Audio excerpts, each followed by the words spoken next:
What's up, guys? We're live. This stream is about socialization. It's about jester maxing, and well, I'm gonna kick things off by talking about something that happened recently. So, I was in a Discord server, and I was VCing with a couple of people. Um, so about socializing, right? So I had like a couple of social faux pas during the VC. And so I was told to shut the fuck up, and I was called annoying. So um, and I was high during the VC. Like when I made those social faux pas, I was high. So um, yeah, so my emotions were intensified because of that. And ooh, that rejection really hurt, bro. Like that rejection really hit hard. Um,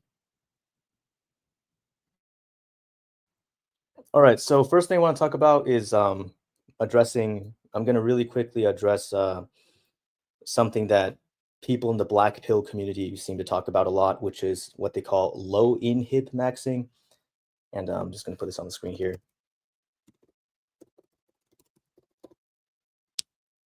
Let's see, right, low-inhib maxing, and the gist of this concept is that if your inhibition is too high, you're a bit timid, socially awkward, you're a bit nervous, essentially you hold back too much. But if you're if you have low inhibition, then you just kind of say what's on your mind. You're flowing. You don't hold back. You're more extroverted. You're more talkative. So that's basically the gist of it, right? Um, well, the key issue that I think that low inhib maxing, it's true for normies, but for a lot of black pillars who are socially awkward and they struggle socially, they have a hard time making friends, let alone getting a romantic partner. Low inhib maxing, it could help a little bit, but there's something way more important. And the problem with low inhib maxing is that it only works if the thing that the inhibition is inhibiting is good. So in other words, what's underneath the veil of your inhibition needs to be a foundation of good social skills. And if you don't have those social skills and you lower your inhibition, all that's gonna do is just make you spew like shit. So the quote. Let's see. Oh yeah, it's like better it's the quote is it's better to remain silent and be thought a fool than to open your mouth and remove all doubt. So this is the proverb here, and that's the sort of the pitfall of low inhib maxing.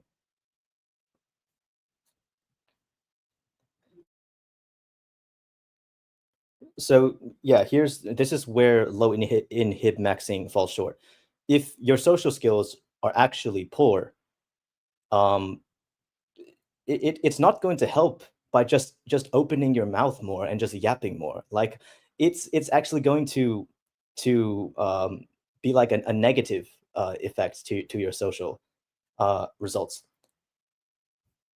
Um, yeah, so that's just what I want to start off with is pretty much I got like kind of rejected on a Discord VC, and I was high, so I really felt that rejection. But I'm kind of rambling on about this the same thing. So all right, let's now for the first time on this channel.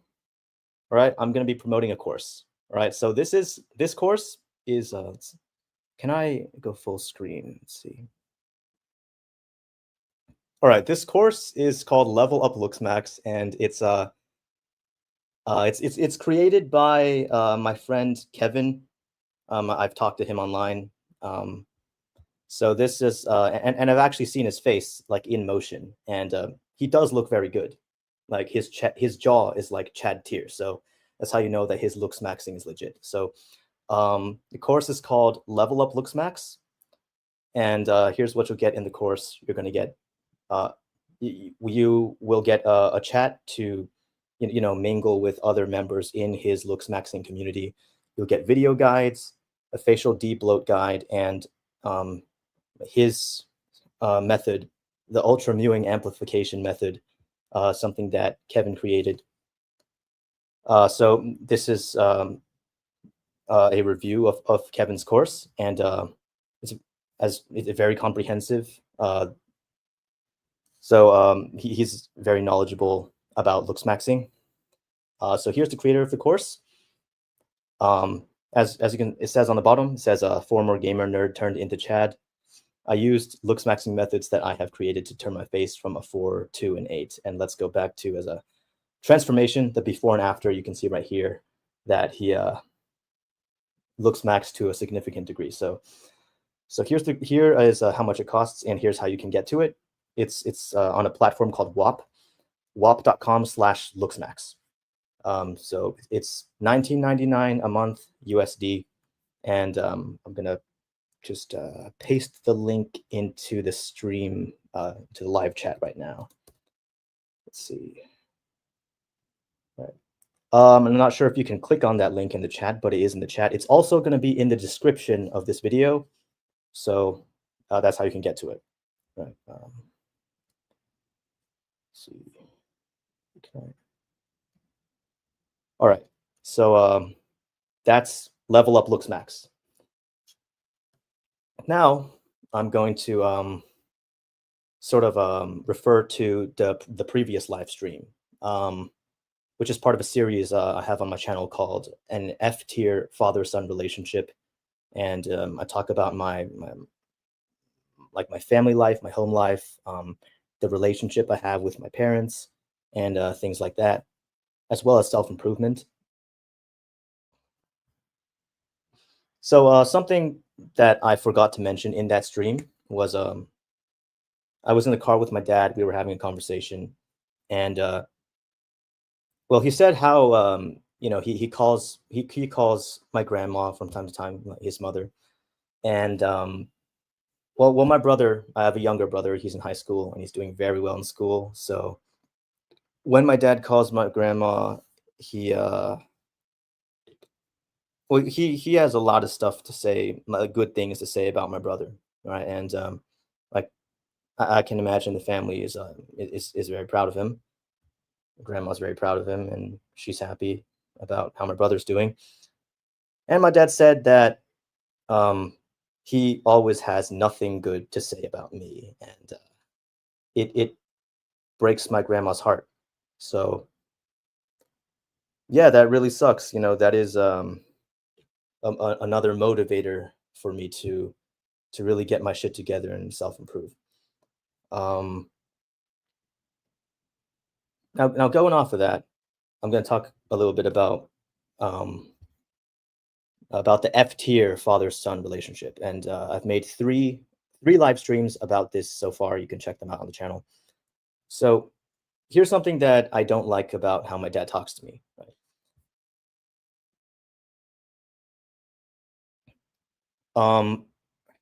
How should I say this? So I'm in college right now. I'm in university. I'm a third year student studying computer science. Um, lately I've been having some like mental health hardships that I've been going through. It's just like life's kind of shit. It's been getting better, but it's also still kind of shit. So when I come home, I kind of want my dad to just to like it like implicitly acknowledge that I've been trying and that things are really hard, and just like focus on giving me emotional support and sympathy, rather than just reminding me about the reality. Because that here's what he does. Like, um, let's say that like, okay, this is something I actually did. So I applied to several internships. Um, Look, my resume is really ass because my GPA is like a 2.0. So yeah, but I've been applying to internships and haven't gotten an internship. So I come home and I wish that my dad would just like sort of, maybe give me some advice on how to like get an internship better, or perhaps just give me some emotional support and go like, "Oh, hang in there, bro. Like keep you just got to keep applying to these internships, bro." Like I just want him to sort of like I want it to be like we already know what the reality is. We already know I have a 2.0. We already know that the job market's really really competitive. You don't have to repeat that brutal reality, right? But that is all that he does. So he just reminds me about the brutal reality. So he will tell me, okay, well here's how the game works. Here's how the job market is, and now you're paying the price of your lack of discipline from like the last 5 years. That's what he's gonna say. He's gonna say like, oh, see, like this is why you should have like studied before. See, like now look, you can't get a job now. See, this is why you should have like done this and this and this before, right? But I already know all of this, and I already like tell this to myself, and it already sucks.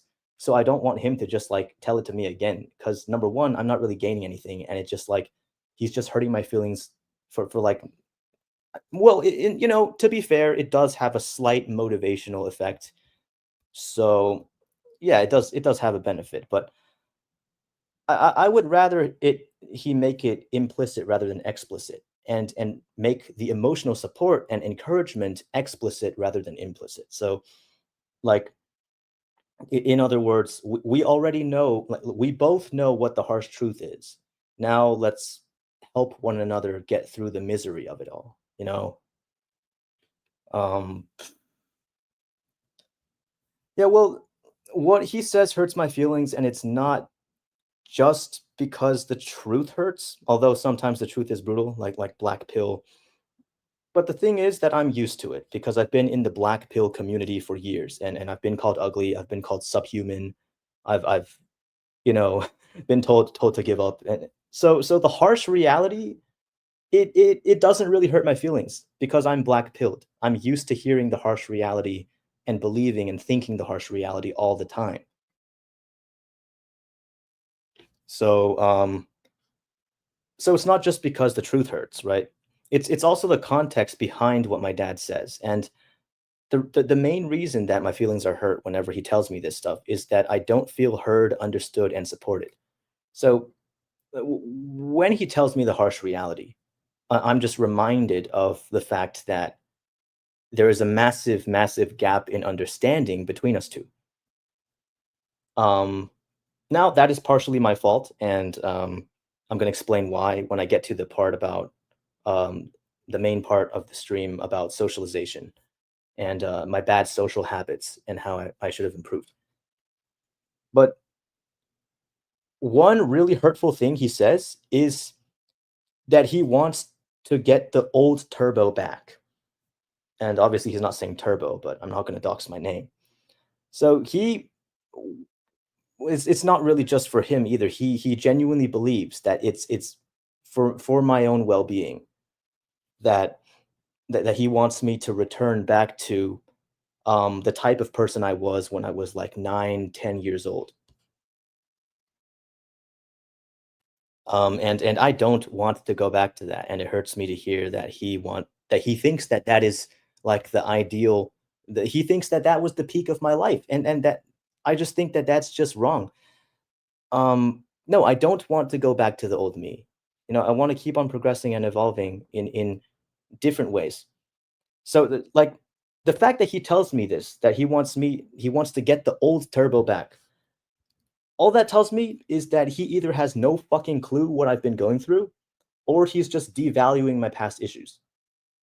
And it's like I think it's more likely the latter actually, because like I told him what I was going through at that age, and he saw what was happening, and he still thinks that that was like a good time in my life for some reason. I don't know. Like, look, I always want to assume good faith, but um, so at that time in my life, I like won an art award at school. I basically won a medal without trying. Without trying, because that's not something that I actually want to do seriously in my life. That's not something that I really want to put a whole lot of time in. But apparently, I had a bit of talent, and I won an award. And because of that, He like made me go to art school like every weekend to like make me develop my talent, but it's not something that I enjoy doing. I actually hated doing that, and it just took having to do that took time away from stuff that I really wanted to do. At that time, about 9, 10 years old, like 4th, 5th grade, I also was experiencing really bad gender dysphoria, and my social life was full of rejection and utter confusion.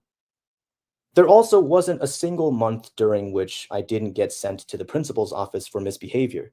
So it's not like my behavior was even good. Like my mental state was definitely not good, but my behavior was also bad. But I guess in his mind, like the fact that I was getting good grades and that I was achieving things kind of overshadows all of it, right? Well, speaking of dog shit mental health, I also threatened to commit suicide to my dad and to one of my teachers. So he's he's focusing on my external markers of success, like the amount of achievement output I'm generating, right? But on the other hand, I assess how well I'm doing in life by subjective experience. So that's really the difference. And just gonna take a quick read of the comments right now. Let's see, yeah, Lionheart says AI will take over the CS soon. So grind. So you grind for nothing, to be honest. Not gonna lie. Yeah. I mean, I guess I'm in too deep. Maybe I should switch majors. I've actually considered it, and I've talked to a recent graduate about switching to an engineering major because the careers for that seem more promising. Like the job market for that is less saturated, and the degree itself is a lot harder, but it might pay off more in the long run. Um, well, I don't know if I'm gonna do that though, because already like almost 3/4 of the way through college. So man, I really just want to finish out the CS degree. Sneaky Ninja says, "Don't listen to your parents." I'm gonna listen to them to an extent. I already addressed this in the last live stream. Let's see. Lionheart says you should learn some niche, niche African slash Asian language to impress the normies and gain the quirky status. Something like Hindu, Ethiopian, or um. All right, I'm not proud to admit that I can't pronounce the last one, but dude, that just sounds like way too much work, man. I'm just gonna like learn a whole language just to impress the normies. And you can say, "Oh, well, just don't learn the whole language, just learn some, like, phrases to use to impress the normies." But it's like, dude, this is just Jester. This is Jester, and this is what this stream is about. It's about how jestering is not a good idea because I've done it. I've for years, I've constantly done stuff to try to impress the normies, and it wasn't worth it. Actually, no, I take that back. It was worth it, but I don't regret it, but it's not the way forward, and I don't suggest that you do it. Because I'm just the type of person who like regrets nothing about my life. Maybe that's not a good thing. Lionheart says, I think sub five males should support Marxism and detest capitalism. That's why I have quite positive attitude towards CCP. Interesting take. That's quite an interesting take. Sneaky Ninja asks, sorry to go off topic, but did you get gender reassignment like you wanted? Bro, dude, what do you think I'm grinding CS for, bro? Do I look like I'm rich? Lionheart says, I also foresee Tate brothers and Hamza getting some positions in the USA or UK government by the end of the next decade. Hmm. Dude, that would be crazy, bro. The Tate brothers and Hamza in the fucking government. Holy shit. Dude, I want to see that just to see some shit go down, bro, because that would be entertaining as fuck.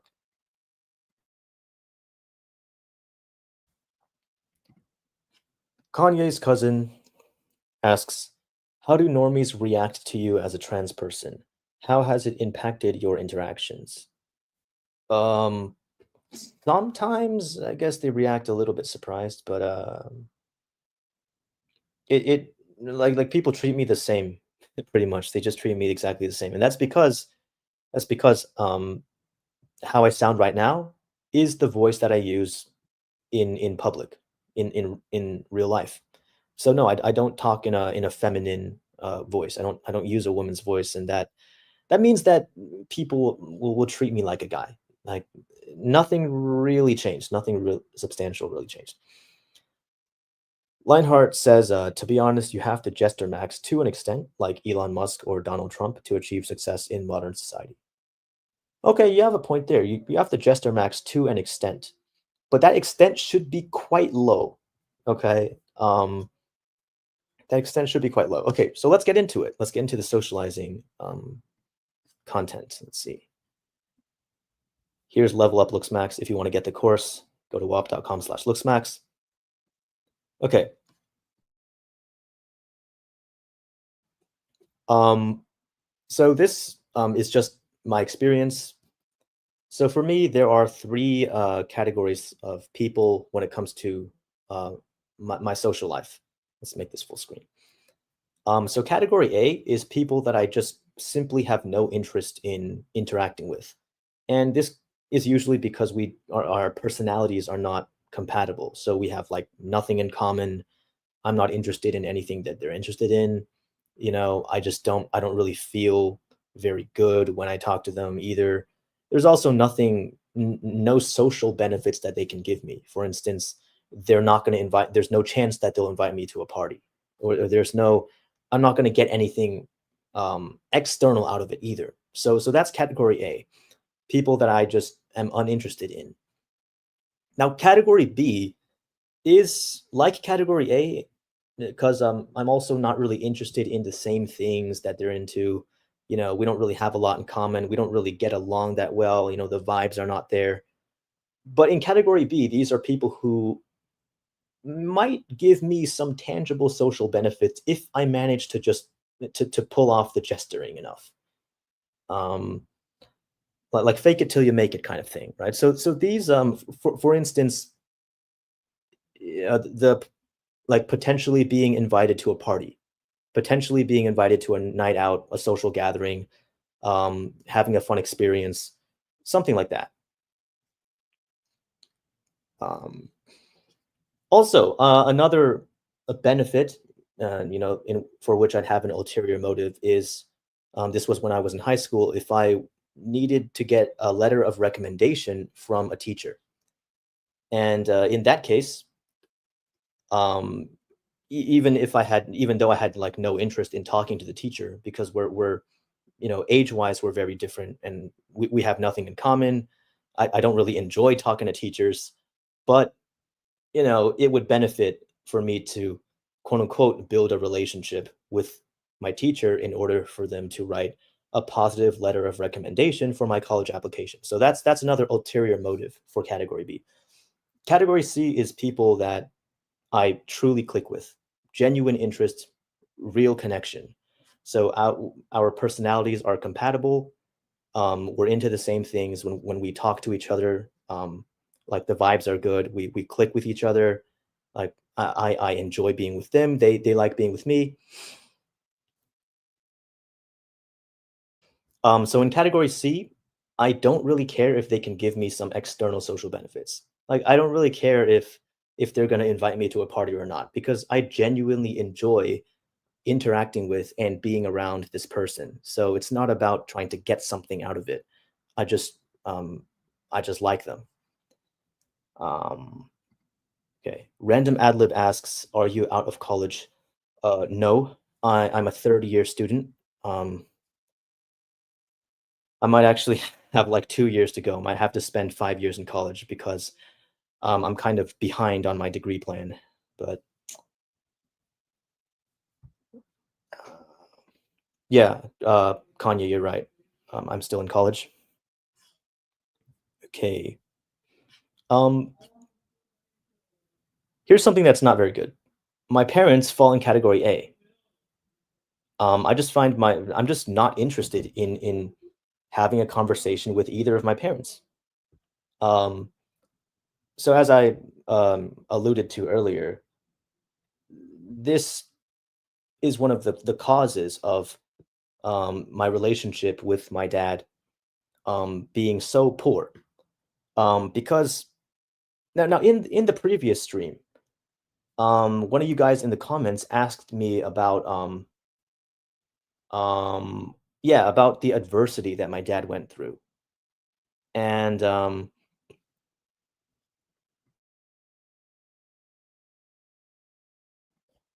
what I said was that he must have went through a great deal of adversity because he grew up during and right after the Chinese Cultural Revolution, which was a time that had a great deal of hardship. But you see, this is like I have a very, very shallow understanding of what he went through. Like, all I know is that that's the time that he grew up in and that he told me about that, about that part of Chinese history. But I have never asked him to go into detail about his childhood, about what it was like growing up in that period, right? And that's because my dad and my mom both fall into category A in this table that I don't really enjoy interacting with them. I don't really like having a conversation with them. And when I'm forced to have a conversation with them, I have a hard time paying attention because I just find it very boring. So this causes me to just not talk to them. And as a result, my understanding of my parents' lives and why they believe what they believe is very, very shallow. Um, and obviously, there's no ulterior motive either, because it's not like they would invite me to a party or anything. Nothing like there's no like social light at the end of the tunnel for me to look forward to. Um, yeah, and yeah, that this reminds me of something. So in my first year of university, I was living in the dorms in my second semester. Um, and well, there was like an incident that actually sparked this to happen, but that I won't go into.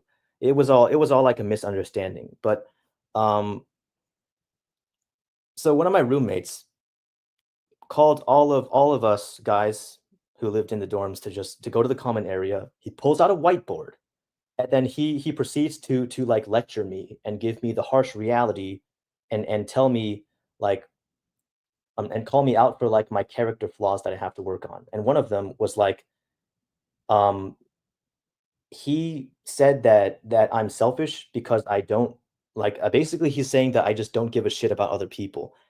And an example was that I knew nothing about my mom, right? So this was like at the beginning of the second semester of the spring semester. When we like when I met my roommates and we just sort of like got to know each other for the first time. This roommate, he asked me to tell him something about my parents, and I literally couldn't like recall anything about my mom that I wanted to tell him. I just kind of like vague. Well, I no, I did say some things, but they were all very vague. I said, "Oh, my mom's a hard worker. She does this job. She's very caring. She's very kind. I couldn't really say anything that's really specific or anything interesting, anything of substance. And this so what my roommate said about me is like totally legit, and that's something that this is like one of my bad social habits. That if I don't find someone enjoyable to talk to, I will put in zero effort into getting to know them and building a relationship with them, which includes my parents, right? Now another thing, because now looking back, it actually makes more sense to put my parents in category B, because now I'm suffering the far-reaching consequences of not building a relationship with my parents.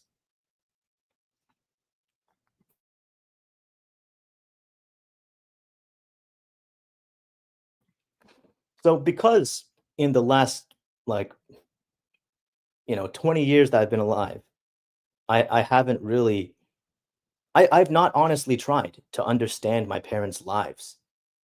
Now the consequences are very, very apparent, right? And the F tier father-son relationship. How my dad doesn't understand me, and that's only fair because I don't understand him either. I haven't tried, and I have not also talked to him enough to get him to understand me, and that's um yeah. So now I'm suffering from the consequences of not building relationships with my parents. So that should have actually so it makes more sense that they would belong in category B because that is a tangible social benefit. Having good relationships with your parents is a very valuable social benefit. So even if they're not enjoyable to talk to, there still is that motive there, right? But I guess back then I was too short-sighted. Back then I was also very delusional. I was delusional about how quickly I'd become financially independent. Like, when I was 15, I thought, like my attitude was like, "Oh, I'll leave my parents when I'm an adult. I'll leave home as soon as I turn 18. And I'll never return. So why would I need to build a relationship with them? Like, what's the point of even talking to them if I'm just gonna leave?" Well, lo and behold, I'm still not financially independent to this day. So now, like, I gotta deal with the consequences of not having a relationship with my parents. Um, so my social motivation is as you can probably tell by what I've just said, it's very short-term self-interest based, right? It's either because I enjoy interacting with this person or there is some short-term social benefit, such as being invited to a party that's motivating me to socialize with this person. So I communicate with my dad like, as little as possible. I avoid interacting with him, whenever I can. But when I'm in trouble, quote unquote, like, when he is lecturing me or when he calls me out for doing something wrong, then I feel the need to be understood, and then I dump a bunch of information and feelings onto him. See, this is a very bad social pattern, very, very bad social pattern. Um, Because what I'm supposed to do, I'm supposed to, have conversations, have just like regular conversations with my parents, every now and then, just on the regular, to gradually build a mutual understanding over time, so that when something happens and when I get in trouble, then there's already an understanding built up, and thus, my feelings would be hurt a lot less. But because I put in no effort into understanding him and getting him to understand me, only when he is like, you know, when he talks to me first and he's calling me out for something that like, where he says something that I strongly disagree with, all of a sudden now I need to be understood. Now I need to be understood. So I start to aggressively argue and try to persuade him to see my side. But this doesn't work because I should have done that like over the course of years, right? I should have done that by building a mutual understanding over time. Um, yeah, let's take a look at the comments. Oh man, this is a lot of comments. Yeah.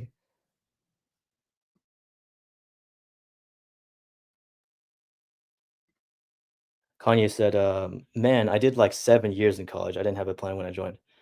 Damn, man, that must have cost a lot of money, bro. Unless you're in a, it depends. Unless you got like a scholarship or you're in a country where college is free. But oh man, I also like hate. Here's the thing, because I'm like conflicted about this because since I've missed out on so much of the college experience, I want college to last longer just so I have more time to get those experiences.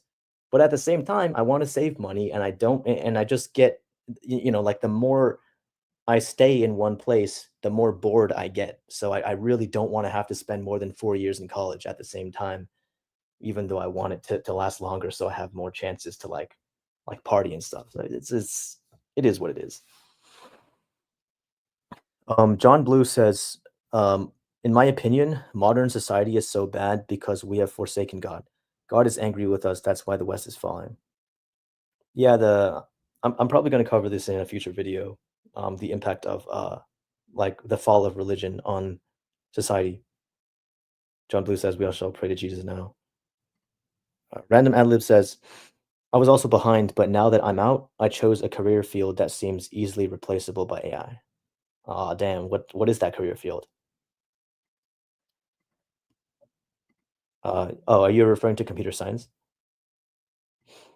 Sneaky Ninja says, you won't be able to relate to your dad if you keep holding on to the belief that your life was or is harder than his. Um, I don't think that is true. Like, I think that he has been through much harder hardship, much greater adversity than I ever have. So I don't believe that. Um, but it's also important to me that he actually that he accurately understands what I'm going through, and I don't believe that he does. But nor do I accurately understand his life. So, um, Random Adlib asks, "Is your father do your parents speak English with you?" They speak a mixture of English and Chinese, but mostly English. My dad speaks mostly English. My mom speaks a little bit more Chinese at home. John Blue says, "I think there's going to be a civil war in USA because the situation is so bad currently, and the left is crazier than it ever was." Maybe, bro. Kanye's cousin says, "The reason my Spanish is bad is because the only reason I even use Spanish is to speak to my parents, and I don't chat with them, so I don't speak Spanish often." Yeah, understandable. Random Adlib says, "What kind of psychopath did you dorm with?" No, dude, he's a great guy. Like, he actually is. He's a really nice guy. But it's okay. I'll tell you what the incident was. It's because so I was like walking to the dorm with someone else, and they kind of they like joked. They sarcastically said that they wanted to fight with one of my roommates. They said, "Oh, your roommate and I are gonna fight." Like it was sarcastic. Like she obviously meant no harm, but well, this was like bad social skills on my part. But I went into the dorm, and then like when I saw the guy that she said that she wanted to fight, just like on the couch watching TV or like playing games, I said, hey, this girl wants to fight you. Like I said something like that. And the other roommate, the one that did the whiteboard thing, he heard that and thought that I was talking about an actual physical altercation. So then he thought that I was like um that I was really crossing a line by bringing violence into the dorm, which I wasn't. It was a misunderstanding and just um poor social tact on my part. Condia's cousin says that's weird of your roommate to do. Sounds like some cult manipulation thing to do. Yeah, it was really intense. It was a really like intense, like I guess 10 minutes or something. But I think that to an extent, I needed that. I needed that wake up call, that reality check, because that's all he was doing. He was giving me a reality check. John Blue says, "Do you pray regularly?" I pray here and there sometimes.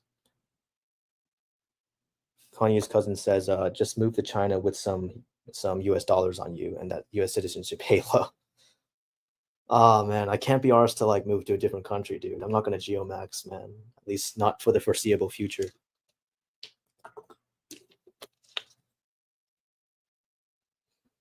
Lionheart says, "To be honest, I think you should just move to China since it's your homeland, and China slowly but surely is surpassing USA, and is soon going to be uncontested global hegemon." What about trans though? I'm trans. Also, have you heard of 996? Like it's the work schedules and the work culture there. It's look, one of the reasons it's surpassing the US is because like the people there are just working so fucking hard, and also the job market is complete shit. It's like you have like people getting like STEM degrees, and they end up having to be some delivery driver because the job market is just so like fucking like packed and like intense and hectic. It's a really like intense Like, I think that life would be easier here. Um, Random Adlib says, "Was it delusional, or did you just have an idea of a past economic landscape?" Well, I didn't just choose. I didn't just major in computer science because of the money, um, like and, you know, the good job prospects before the tech bubble burst. It wasn't just because of that. Like I've been coding since I was like 9. It's something that I actually like to do. So, you know, that's just kind of the also my dad is a software engineer, and he introduced me to programming when I was a kid. So, you know, um it's basically just something that I want to do, you know. It's not just for the money. Kanye's cousin says, "I believe I'll live with my parents until death. I don't have a motive to leave this house." Lionheart says, "Just praise she a little bit, and you shall be welcomed."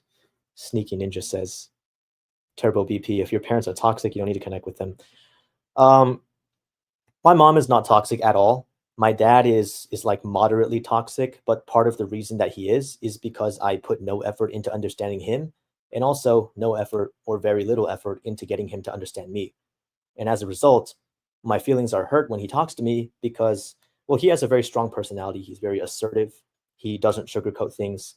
You know, he's kind of red pilled in the way that he sees the world as well. But it that's not why it hurts my feelings. It hurts my feelings because I don't feel understood. Griffith says, "Were you never going to visit your parents once you moved out?" I was planning on like just visiting out of like obligation, you know, just to like show that I care. But I really don't enjoy spending time with them or living at home. Like that's just how I feel. Leinhardt says living with your parents as long as possible is based if you live in a capitalistic hellhole. Financially, yeah, but I mean mental health wise. Kanye's cousin says, "Do you think you'll inherit anything from your parents' will?" I mean, probably something. I mean, I haven't really thought of that. You should dude, I don't know anything about this man. Maybe for a different stream, bro. Hit me up on Discord if you want to talk about that stuff more. Bro is the last one that should do that. Dude, what is that? What is that, man? God created herbs, so man we use them and communicate with them. Bro, that reminds me of that magic guy that was on my channel. We did a live stream together like a few months back. Your average gym cell says, yo Turbo, finally I can watch you live. What's the topic? The topic is socialization, um, relationship building, you know, things not to do, and like the what why jester maxing is not a good idea. John Griffith says John Blue he can't even talk to his dad. He's got no place talking to the spirits. Lol. John Blue says Griffith he should ask God to give him courage and to be able to convince his dad that he is worth something. Remember, God's the most merciful. Griffith says I thought the trans thing was a joke. Sneaky Ninja says, did this person really suggest to move to China? All the Chinese want to leave that place. John Blue says moving to communist China would be lunacy. Um, yeah, I don't think it would. I mean, I think it would be kind of bad, but it wouldn't be like an awfully terrible place to live if I had grown up there, right? I think that like because I've grown up in the West and like my mindset is shaped by life in the West for the my entire life, it's going to be a very very big culture shock, and I'm just going to have a hard time fitting in and adapting to the cultural customs and values of China. So uh, I just don't want to move there because of that. Yeah, living standard. Sneaky Ninja says living standard in China is dystopian as fuck for middle class. Yeah, true, true. John Blue says call me nightmare on steroids. Sneaky Ninja says in China you're nobody if you're not connected to the government. Lionheart says needs are more explored. Okay. Your average gym cell asks, you mean making friends or romantic? Both. I think that well, it's also well. I'm really got to improve those social skills and stop stuttering because Not good. My poor social skills are coming across on this stream, but social skills, most of social skills overlaps between friends and romantic. And I'm talking about social skills that can be applied to either of these situations. Sneaky Ninja says, I think Thailand is a good place for you to move. I'm honestly considering it too. Yeah, but I ain't got the Western lifestyle, bro. What do you think I'm transmaxing for? Half joking, but I kind of want to be that hot party girl with the tattoos and shit, you know. Sneaky Ninja says, actually, I only considered it last night. I'm really trying to get through the comments quickly because I got some more slides to show you guys. Living standard is very good in urban areas in China now. Yeah, the development sure is like the living standard is when I say shit living standard, I'm talking about like the work, like how hard you have to work. But the living standard, as in like the quality of the buildings and stuff. Like if you go to like dude, cities, the Asian cities like China, Japan, Korea, like everyone knows that they're extremely modern. I've been to Shanghai and like their subway system is really phenomenal. Like the stations are so clean, like a lot better than the ones in New York City when it's like dirty as fuck and like you can like fall onto the tracks and get run over. But in China, there's like glass panes, like glass doors, so that you can't go onto the tracks. It's really nice subway system. Thailand wouldn't be that bad because it's quite trad, but I heard there are many leftists there.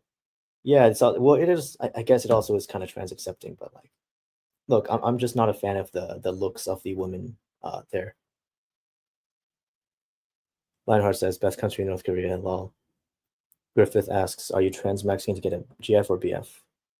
A BF, boyfriend. Delita says, oh yeah, China has weaker labor laws. Okay, really gotta hurry up the stream. Let's see. Let's go back to. All right, so here's this is not sponsored. It's not a paid thing. I'm running an online study that you can do right now in 5 minutes, and I'm going to post a link in the chat.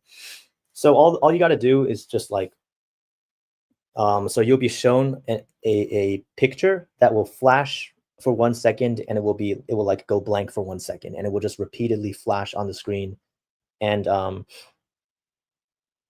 like every time it flashes, there's going to be one thing in the image that appears and disappears, and you just got to spot the difference. You just got to click on where that is. And I'm doing this to see if there's any difference between people who have ADHD and neurotypicals, and also see if there's sort of like an ideal angular size to view these photos to be able to spot the difference the fastest, right? Because if it's too small, it's going to be hard to see. If it's too big, you're going to have to be looking around a whole lot. So kind of also want to find out something about the viewing size. So the link, I posted the URL in the chat. It's also in the description down below.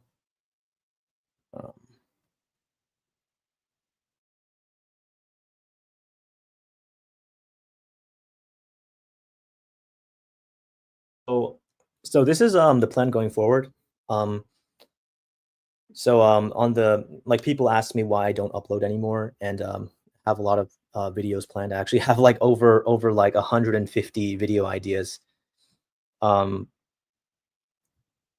Like who knows how long it will take to get through all of them. Actually, in my spreadsheet that I use to keep track of all these videos, I think if I upload once every 2 weeks, then these ideas will last me up until 2029.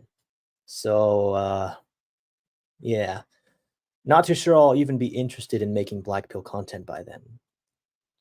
But I digress. I want to make my main uploaded videos, the ones that are not live, those to be relatively high production effort and edited, like Wheat Waffles' old videos, his PowerPoint presentations. And for these live streams, those are analogous to Honest Waffles, Wheat Waffles' alternate channel, which are lower production value and have little to no editing. And that's what these streams are. So that's the kind of plan going forward.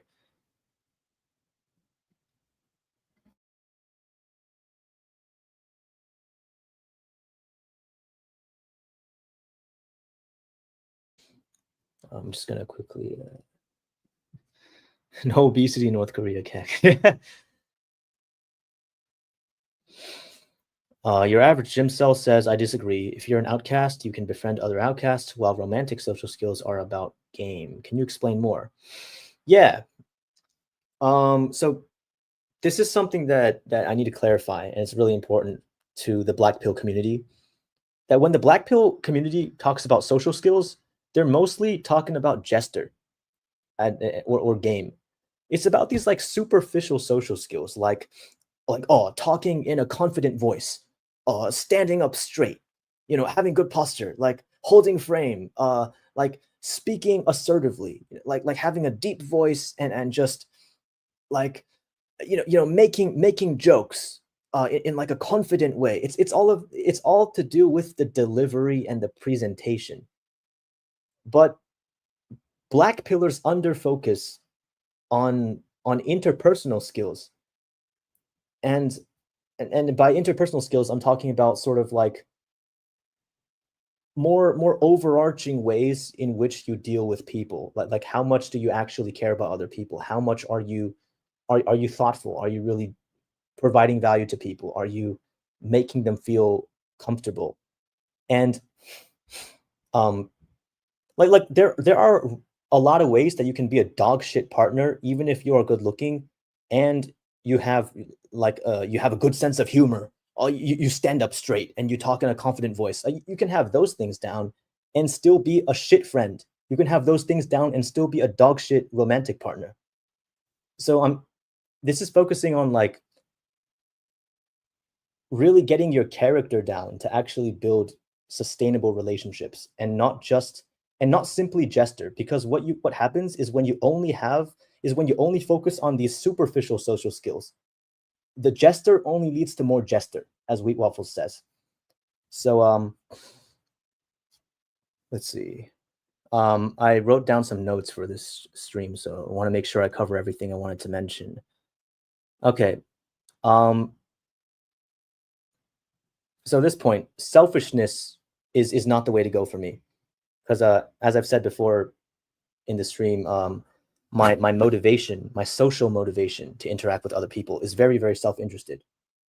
If I don't gain something from talking to someone, I will just not talk to them. Why would I ever talk to them, right? And here's the thing about selfishness, because in the black pill and red pill spaces, it's commonly said that selfish people get ahead.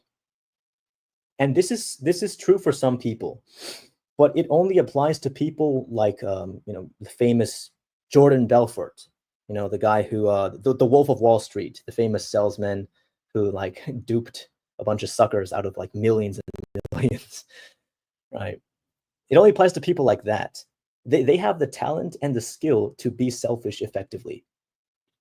Yeah, like for example, like a selfish businessman might deliver profit to his shareholders to make a profit and get rich from his company. And he's selfish, so he doesn't pay any taxes, right? Selfish businessman. Now, the problem is that I can't do that. My selfishness is lazy selfishness. So going with the businessman metaphor, I would just not deliver a profit to my shareholders. Like you see, like I'm selfish in a lazy way. So I will simply not provide value to the customers, not deliver anything to my shareholders. And it will actually hurt my self-interest in the long run, because the metaphorical company will go out of business. So um pull up the slide here.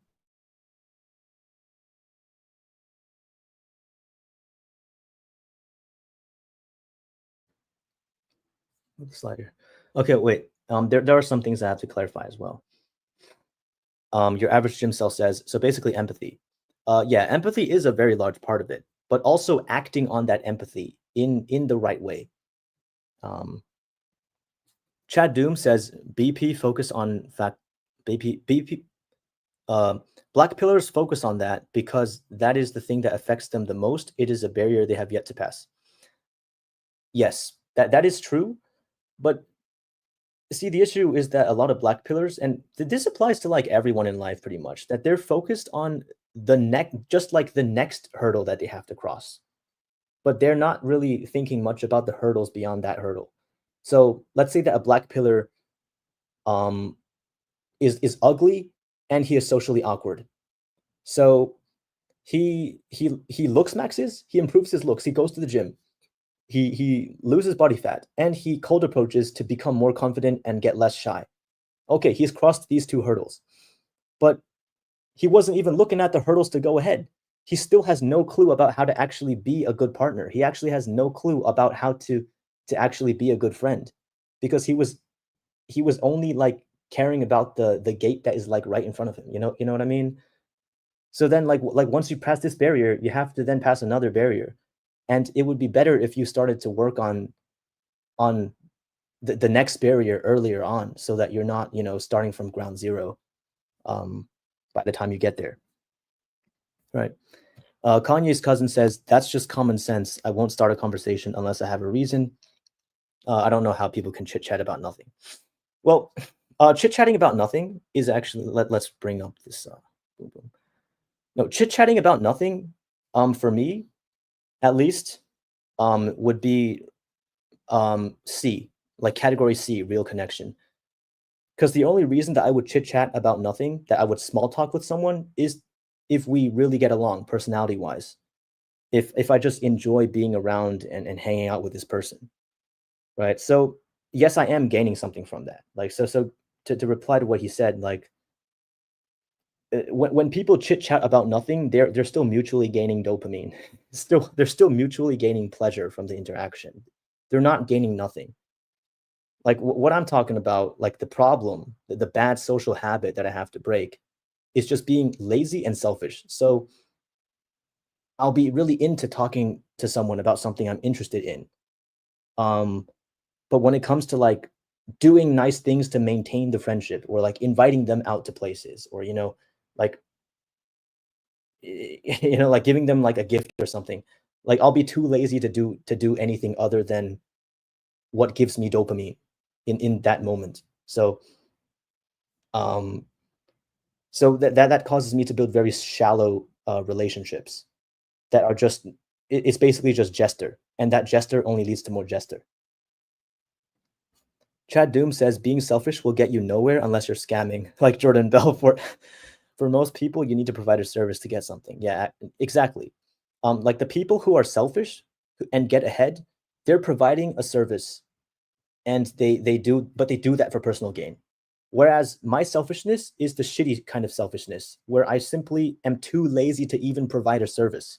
That's the problem. That's the selfishness that will make you fail.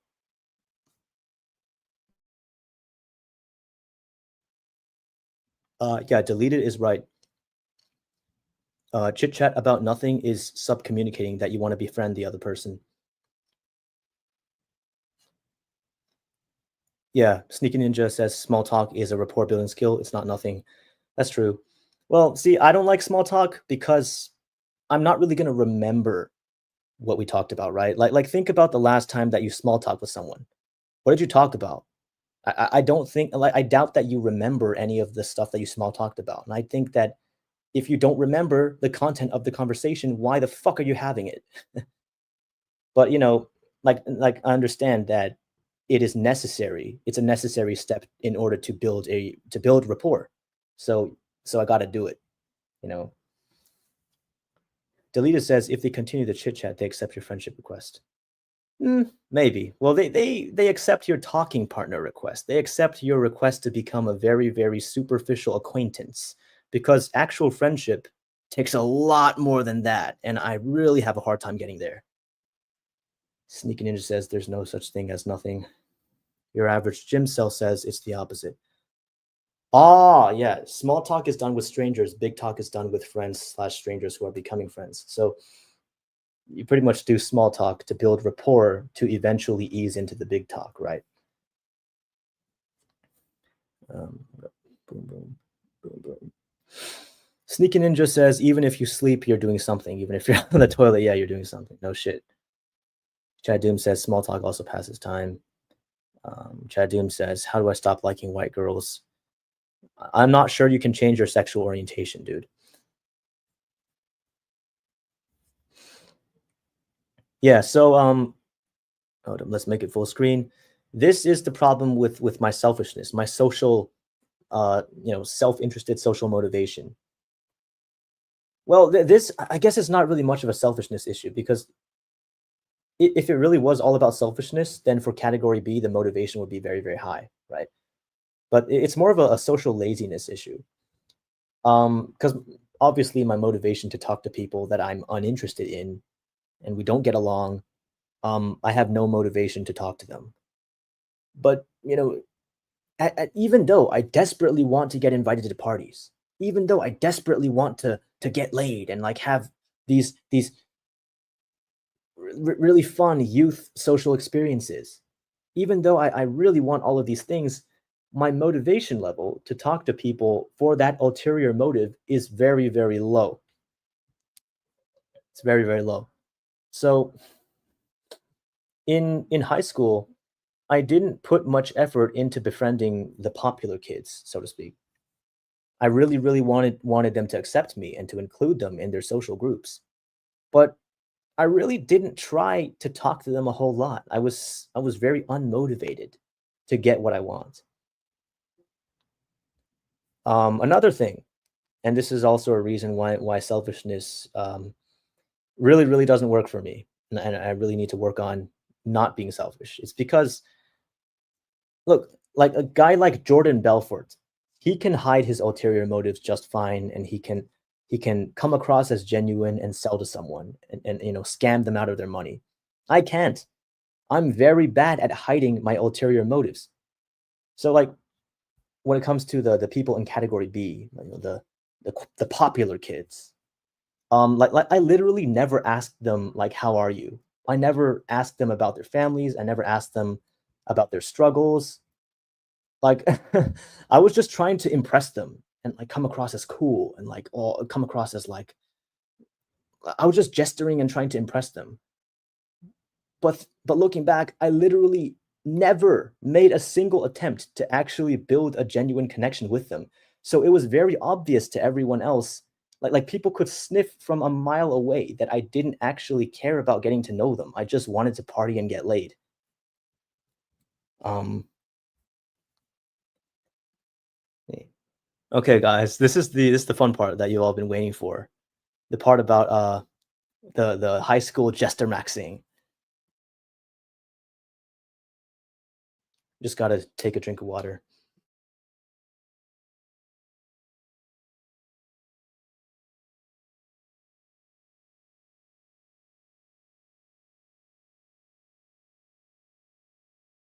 So guys,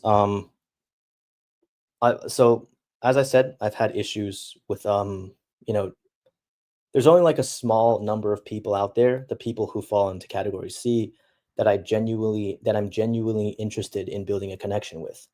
The rest, I either have no interest or I only have a superficial interest because I want to get something out of them. I want them to provide me their lifestyle, their social experience. And this it has never been like a bigger part of my life than high school. Because in high school, my primary goal was to live out the life that you see in like American popular media about high school, right? And most people's social goals were not like that. I realized too late that most people didn't actually want to do this kind of stuff, right? But most people's social goals were to build genuine, deep, long-lasting friendships. Well, to some extent, also to get laid and party and stuff, like all teenagers want to do. But I was really obsessed with trying to live this kind of lifestyle, right? I wanted to get as close as I possibly could to this kind of stuff. And it's like some people treat high school as a place for education, and I would just I would just like laugh out loud at that, right? And I'd say, dude, nah, education, bro. High school is for experiencing the chaotic, drama-filled lifestyle, right? Um, and I really felt bad about missing out on the drama. So for instance, in eighth grade one time, I got suspended, for one of my jester maxing shenanigans. So while I was suspended, there was a fight that happened in the hallway, and like everyone was talking about it. and I missed it, and I felt like, oh man, I felt so bad about missing out on the fight. Like I wanted to see some shit go down, you know. Also in ninth grade, first year of high school, um, I got suspended again, and while I was suspended, there was like a huge brawl. Like people said that like 15 freshmen got suspended.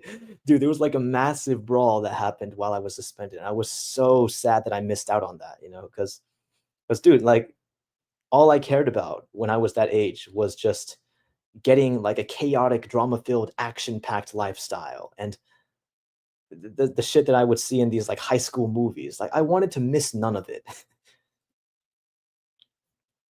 But it also caused me to have like a very superficial, you know, shallow approach to socializing. So for instance, um, well, this is a problem. This is like an insecurity issue, I guess, that I still struggle with to this day, and that's that I desire validation, particularly from the people who give me the least of it. So it's like the less that someone likes me, the less that someone accepts me, the more I want them to like me and accept me. You know, that's it was kind of like beating the boss. Because back then, like when I was in high school, I kind of saw like socializing, social life as some kind of video game. So it's like getting acceptance and validation from the people who are the least likely to give it to me is like beating the final boss in the video game, you know? And this like video game mindset also made me have some like very like weird or maybe like autistic, and I'm using that term loosely, you know, like the internet autistic type of attitudes towards socializing. For instance, I would think, oh, I'm gonna infiltrate the social circle, right? Like, why would I use the word infiltrate? Because I think it's some kind of game. I think it's like, oh, the jocks versus nerds, bro. Oh, I'm gonna infiltrate the popular kids circle. It's like, dude, it's all just cope, man. It's all just jester cope. Because like people could tell because I'm bad at lying and bad at hiding my motives. People could tell that I wasn't being authentic. People could tell that my priorities were not aligned with their priorities, that I didn't really care about them. I didn't really care about building genuine, deep friendships. Um, they could tell, and I was very open about this stupidly. You know, like everyone knew that I just wanted the experience. I just wanted like the ultimate high school experience. And I was just trying to get that from other people.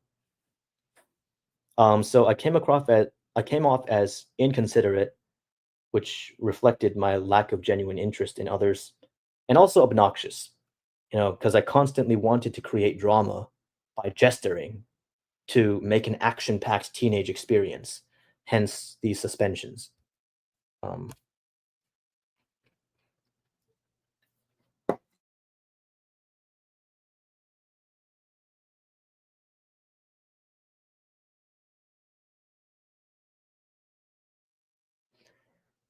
let's see.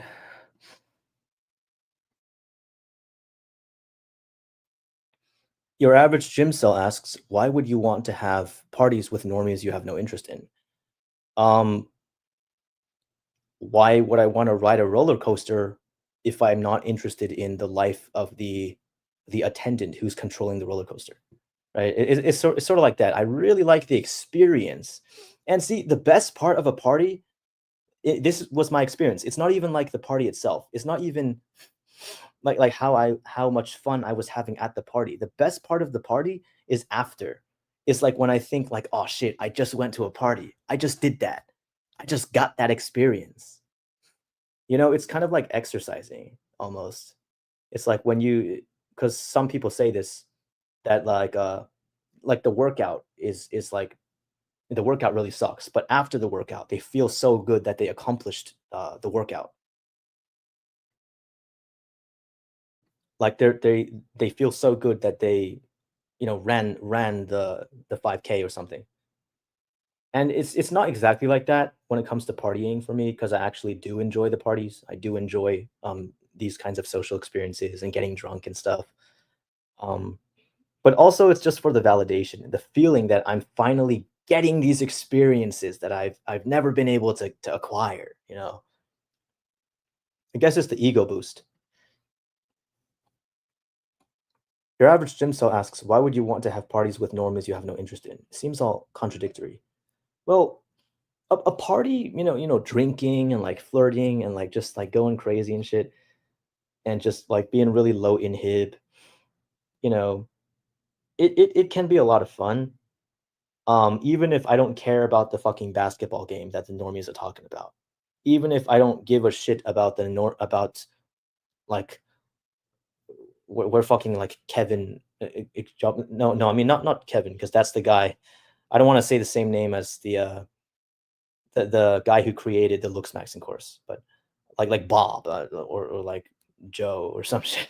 I don't care what job Joe works at. Like I don't give a shit that like I don't know like Mary's mom does like XYZ and like oh like Jared's dad does it. It's like I don't give a shit about these aspects of their life, but I might still enjoy the party.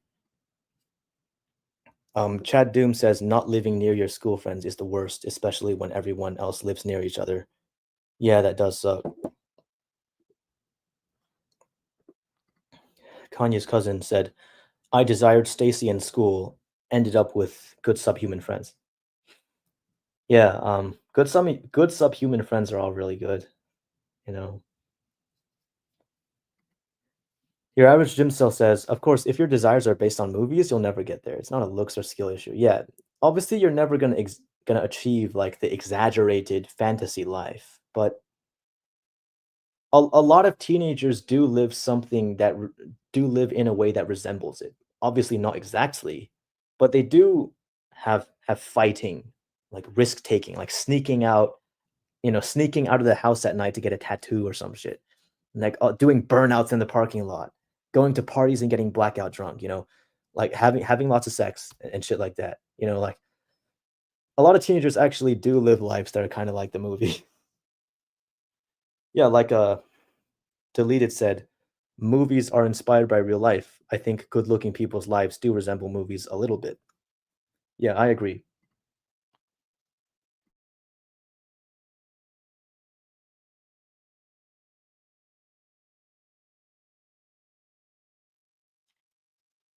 Kanye's cousin who stole his Kanye's cousin said, "In school, I never really saw cliques other than race separation.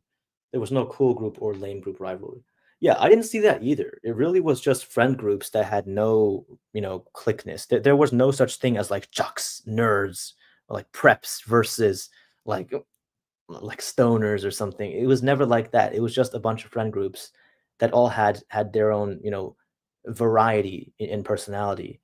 But I wish that I could experience the click stuff because I just kind of want to turn social life into this competition where it's like one team versus another, like one tribe versus another. See, this is the issue. This is the issue. Like one big reason that I failed to build genuine relationships was because I treated socializing as a game, as entertainment, as like, oh, let's agree to do the social equivalent of a boxing match. Me versus you. Let's go infiltrate the popular kids social group, bro. Oh, jocks versus nerds. It's like it's like, come on, man. It's all cope. It's all jester. Um, Another issue I have is social passivity. So I tend to look for ways to get around sustained social effort. And I also try to avoid fear and anxiety. So, to this day, I still haven't really overcome my tendency to approach socializing like a game, chasing a high, you know. But the passivity issue, um, I'm starting to improve on that a little bit. I still have that to a large extent though. So, and this, I'm like this in other ways as well because I hate active income because there are people who like really love their jobs. They love the process. like even more than the results. I don't. I hate active income. I love passive income. Like there's nothing I want more than to build something that can generate me money even once I stop working on it. And that's what the next stream is going to be about. It's going to be about careers and entrepreneurship. So sneak peek for the next stream. Um,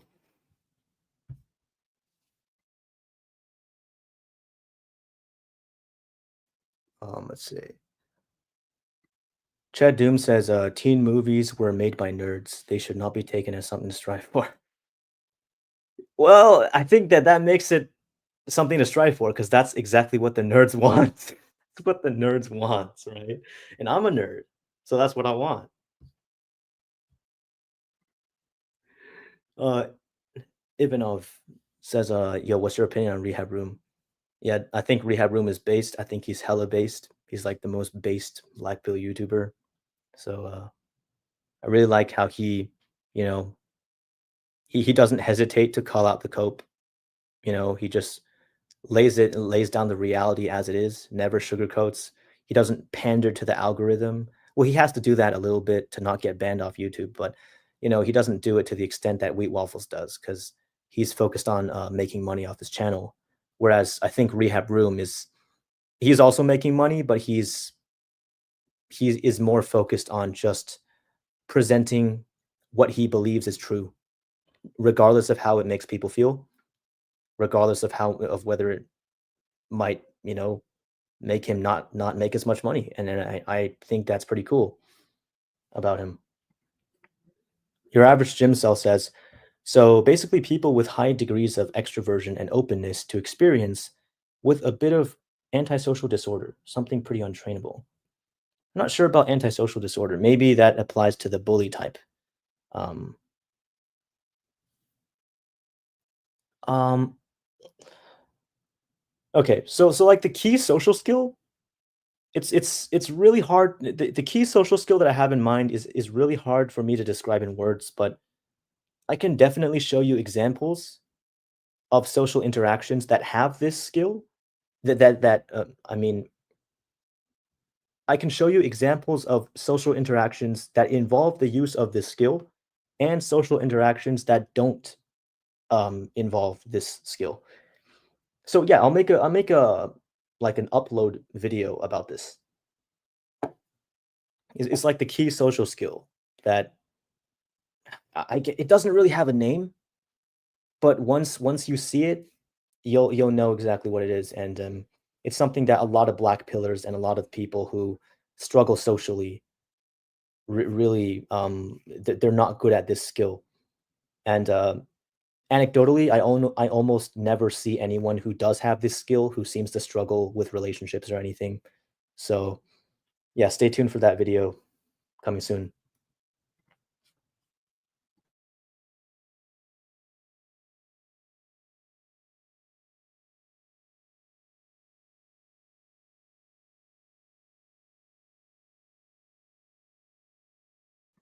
Chad Doom says, I was known by much of the popular kids, but I was too antisocial to seek a real friendship. Um, but they were always open to talking to me and would always be the first to talk to me. Hmm. All right. So it's nice that you got a lot of these opportunities. Your average gym sales that's coming soon. You mean in only 1 year? Hey, you look, man. Yeah, I really do got to get my shit together when it comes to uploading videos consistently. This video should come out like in a week, at most 2 weeks. Um, yeah, because I already have the thumbnail for this video made.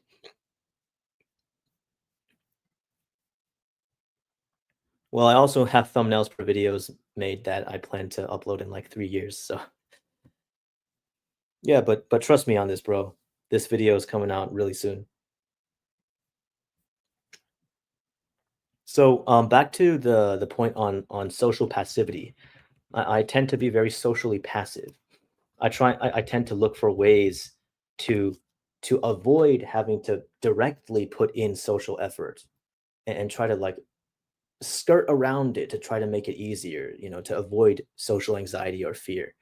So one example of this is like, um, I thought, oh, if I make a game and I get the kids at school to play it, then they'll want to talk to me and be my friend. So the game does the work for me. So I can just sit back, relax, and be the social equivalent of a couch potato. And I can also have power because if anyone disrespects me, I can ban them from my game. It's like people who have lasting friendships and things like that, they don't look for these kinds of solutions to turn their social life into passive income. Like, oh, if I just do this cool thing to get famous, then they'll want to talk to me and I can just sit back, relax, and they'll all want to be my friend. Um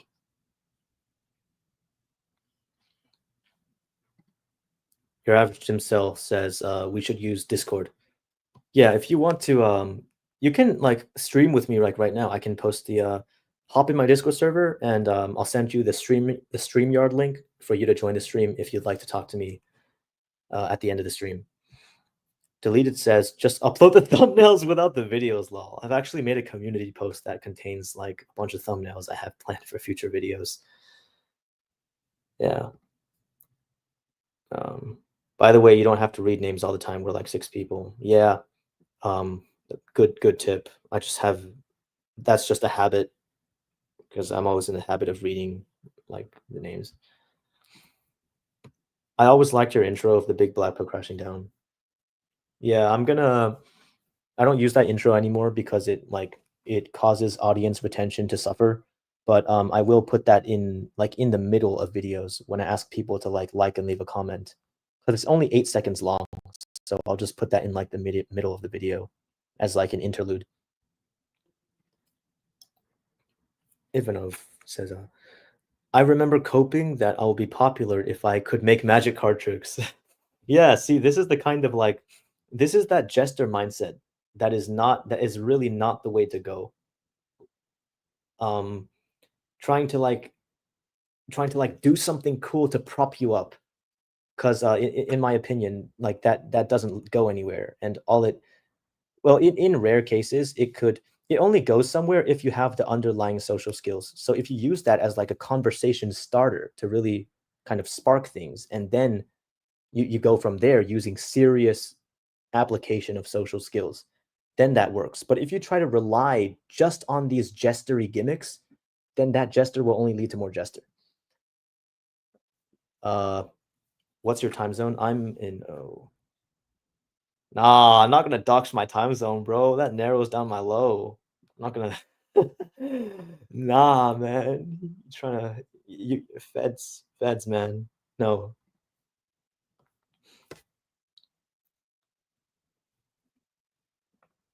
Kanye's cousin says, wait.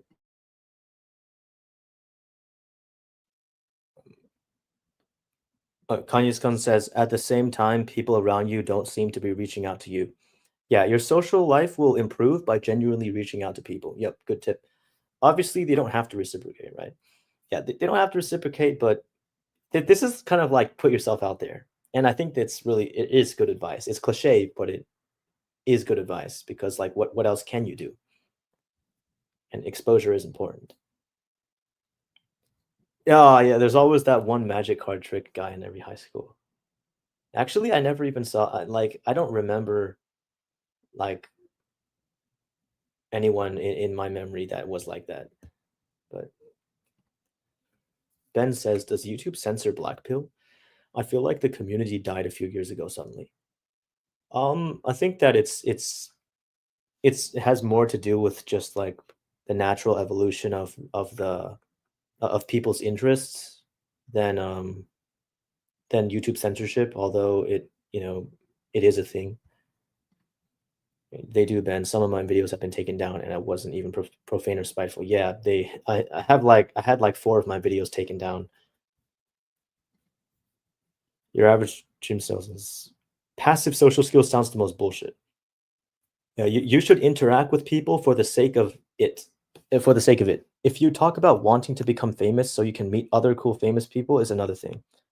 Yeah, like becoming a famous rapper so you can like work with Drake. That's not a bad thing. The likelihood of that happening is very low, but it would work. But if you're trying to like become, if you're like a sub five manlet, you're sub five and you want to be that magic trick guy in the school, and they're like, oh, the girls are gonna like me if I just do another trick. Like that's Jester, and that doesn't work. If inkwelldom is increasing so much, why not the BP growing way bigger? Maybe because it isn't. I'm gonna make a short about to present the data because I don't know, man. Some people are still like looking at the old inceldom data from like 2018. Like the male sexlessness statistic has actually gone down. It has not continued to skyrocket since 2018. So like maybe inceldom is not actually increasing. Here, I can join if you stream earlier. Oh damn, that sucks. Maybe next time.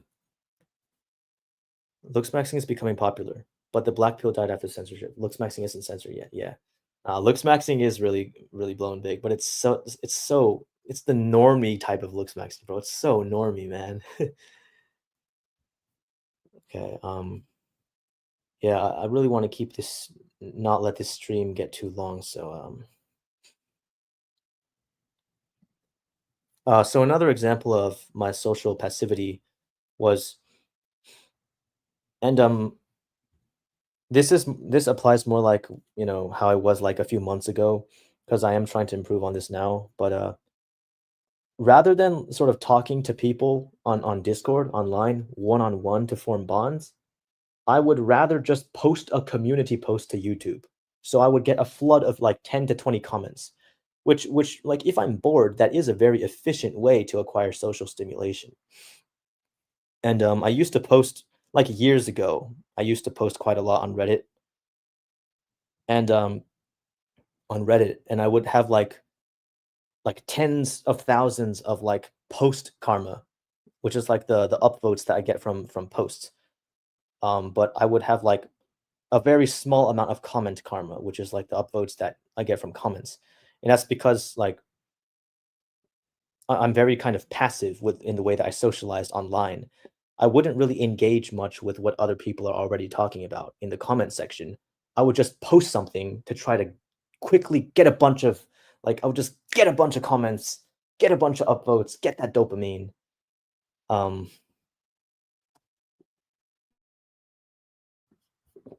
yeah, in high school, instead of putting in serious effort to make friends one on one, like sitting down, having a you know deep conversation with someone, that rarely ever happened. That happened like the amount of times that I've had a deep conversation with someone in high school, I can count on one hand. So rather than doing that, I kept on looking for potential ways to quickly boost my social status with a bunch of students all at once. So I go like, oh, I just need to make this website, and then I'm gonna get the kids at school to use this website, and then everyone's gonna want to talk to me, right? I'm gonna be so cool. It's like that was my mindset. I would be like, oh, I'm gonna try to win homecoming king. I'm gonna try to be prom king. I'm gonna join the school talent show, and everyone's gonna know me. It's like because I was just so lazy. I didn't want to like form friendships one by one. It would just be way easier if I could just like get a status boost with the entire student body. But it doesn't lead to good relationships. It doesn't lead to um it doesn't lead to good development of social skills.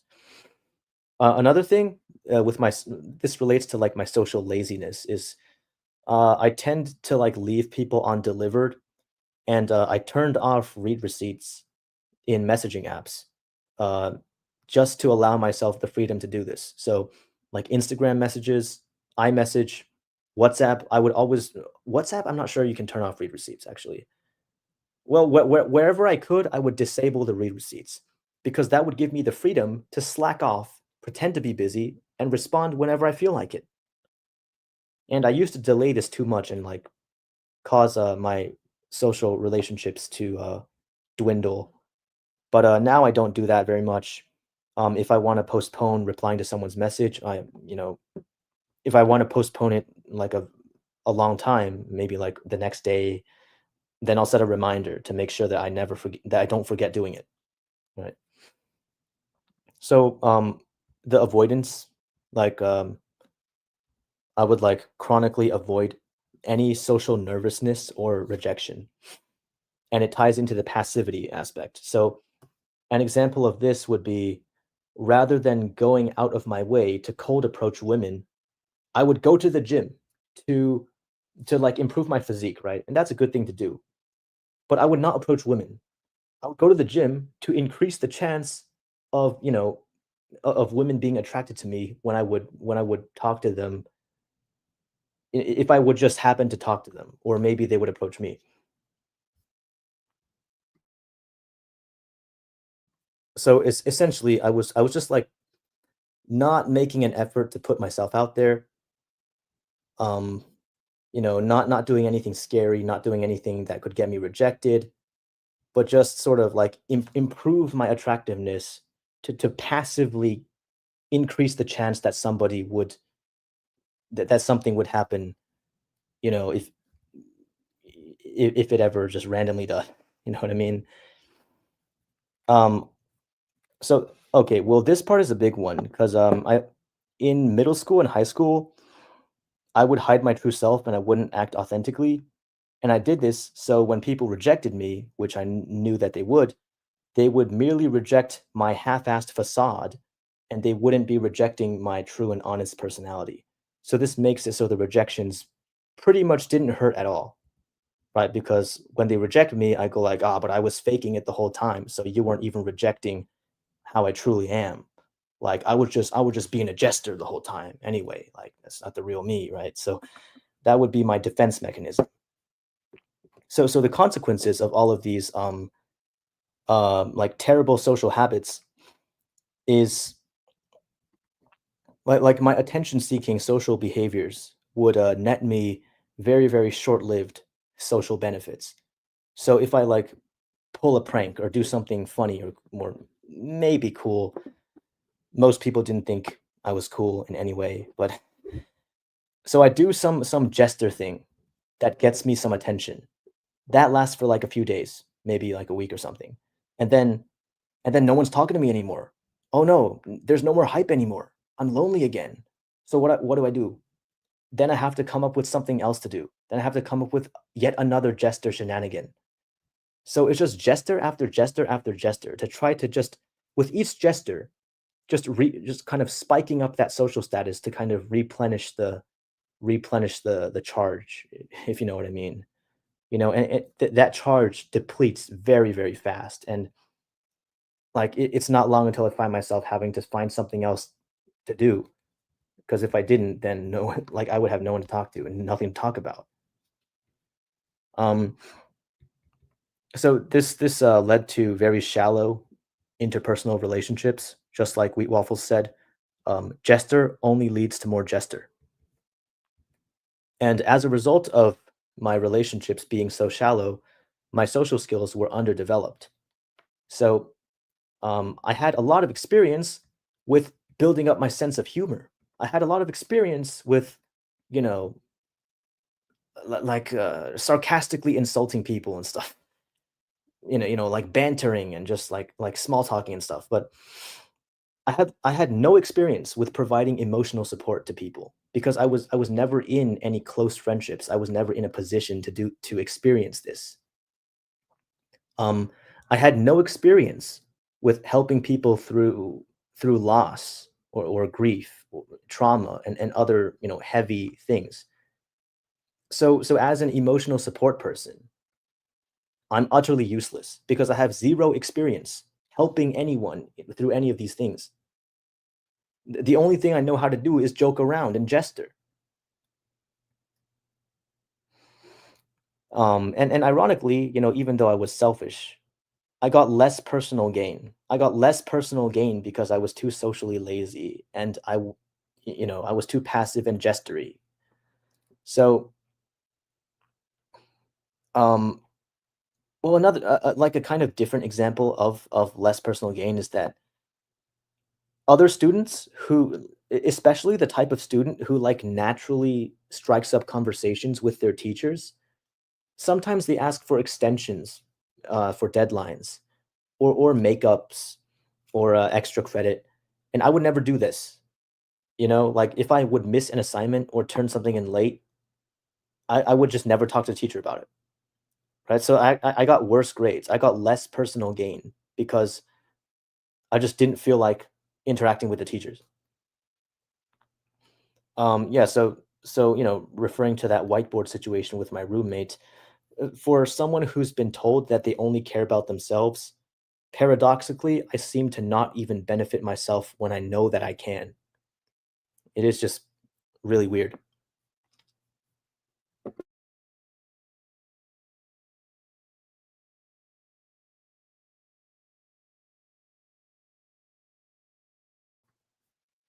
Um, so another consequence of this is that it was almost impossible for me to find like-minded people. And when I say like-minded, I don't mean like people who just like people who also want to party and get laid and stuff. I mean like actually like-minded, like genuinely like-minded. Because in high school, I was a massive wannabe. I was the type of person who was like at the bottom of the social ladder, who wanted to be popular. But I never met anyone else who felt the same way. And so contrary to how it's portrayed in media, like Mean Girls, I think wannabes are quite rare. Because in like these kinds of like high school movies, it's portrayed almost as if everyone who isn't popular wishes that they were the popular kids. That's not how it is in real life. Most of the people who are like nerds, sub fives, not cool, kind of lame, most of the people who are nerds are actually completely content with that.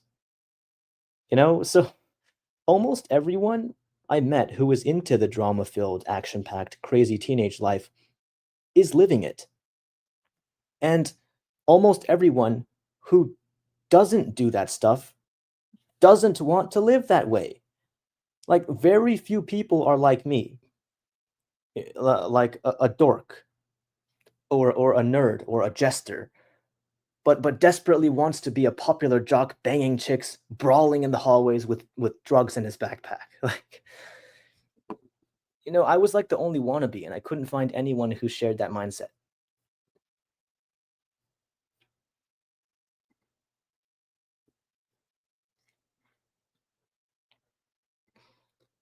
Since BP is about determinism itself, it is ungrowable. Interesting take there. Yeah, gesturing won't work, but at the same time, being a genuine, open, curious guy doesn't work if the people around you don't value your input. That's true. That is true. Um, I don't know. Why does my mic keep getting quiet? I'm gonna. Is my mic louder? Oh, it is. It is. I don't know. It's like the mic volume, my system mic volume, and like the StreamYard mic volume is like two different volumes. Um, Sorry about that.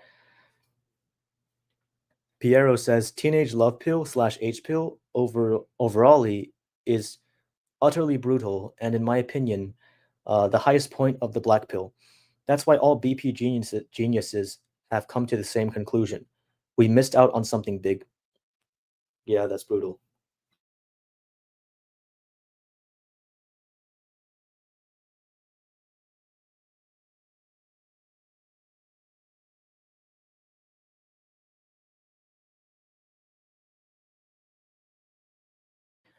One of my best friends was playing video games every day when he got broken up with his girlfriend. Once they were together again, he didn't even play one game with me, lol. Oh, the male mother needs crazy. Oh man.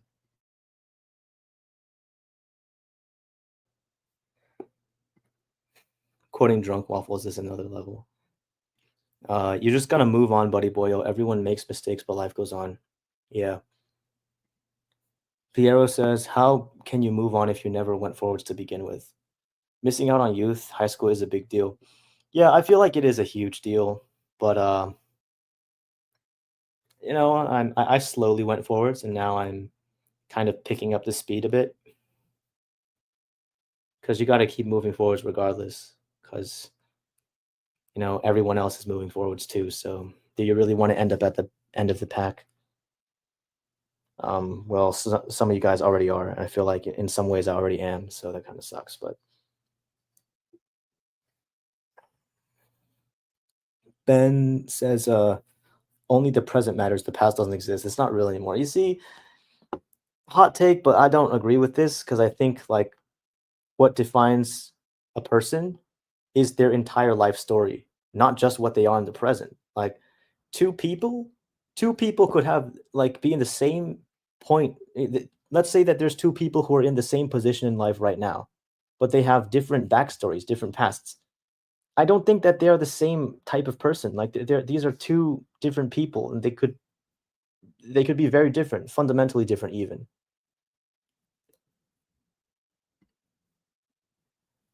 Deleted says, I'm not sure if most teenagers are content with who they are. Many are probably just too inhibited to act on or acknowledge their desire for popularity. Yeah, that's a fair point. You raised a fair point there. Um, well, maybe not most of them, but well, just anecdotally in my experience, like all of these like nerd guys who are taking all the AP classes and on the debate team, when I brought up the topic of like popularity and like doing drugs and going to parties, they they like disagreed with me. Like they said like, oh no, you shouldn't do that. You shouldn't do that. Like they literally didn't want to do that. They genuinely did not want that as their high school experience. And I've had like people like that lecture me about it too. Like they've told me like, no, no turbo, you got to get this straight. High school is not about doing drugs. It's not about going to parties. It's not about fucking bitches. Like you got to get your mind in the right place. Like they would try to teach me that lesson.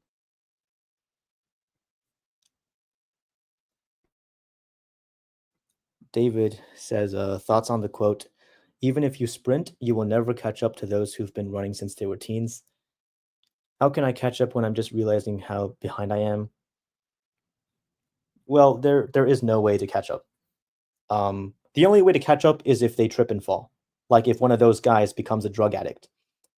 So, but here's the thing about life. Like as cliche as it is, like you eventually just gotta find a way to not care that they're ahead of you. You just gotta be okay with progressing at your own pace.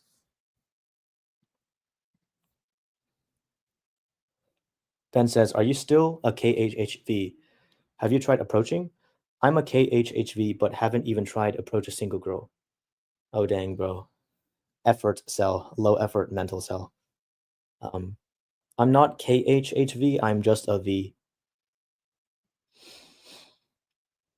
You can catch up since growth is logarithmic, not linear. What? You mean exponential?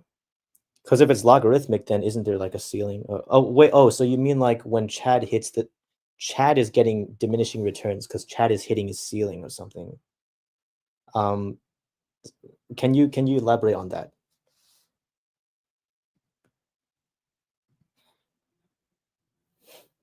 Uh, Delita says the only way to make any progress is to give up on catching up.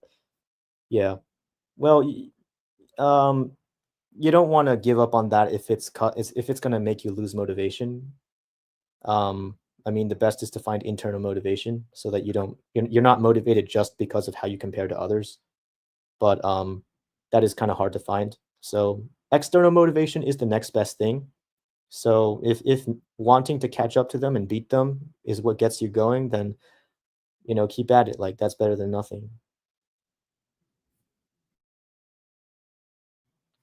Piero says, back when I had depression, the therapist asked me, parties and love are not everything in life. But here's the difference, bitch. While you enjoyed your youth, I spent it rotting or getting ostracized. Yeah, that's brutal, man. Most normies are scared of fun substances other than alcohol and tree whack. Nah, man. Most of the normies I've met, they've tried. They've done a lot of stuff. Like they've like Um, they've done Molly, they've done shrooms. So no, it's not just alcohol and weed. Like the normies are really doing a whole lot. Um,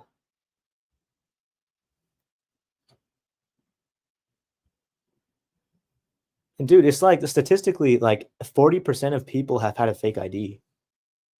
So like if they have had a fake ID to buy alcohol, just imagine what else they're buying. Like if they would break the law to buy a substance, like what else would they be doing?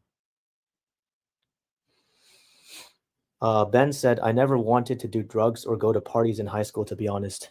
I only ever wanted a girlfriend and friends in high school.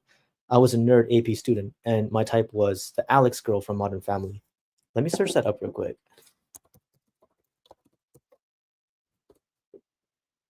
Oh my. Oh, she is cute. She's cute. She's adorable. Aww. Nah, she reminds me of my one-itis, actually. She does. Well, my one-itis from like 2 years ago. She's the girl that I lost the KHH with. Yeah, that's my type of girl too. Your average gym sale says, yeah, diminishing returns, marginal benefits of social skills decrease with time. There is little difference between doing something 10 times or 100 since going from 0 to 10 is a huge deal. Yeah, there's diminishing returns. Kanye says, that doesn't sound true. That's an insane amount of people. Are you mean this the 40% have used a fake ID stat? Yeah, I mean, I was surprised by that, dude. Like before I saw that stat, I would have guessed that it's like 10 to 20%. Like I wouldn't have expected it to be 40. Like that's almost half. It's crazy. Ben got to level up, got to lust after Stacy.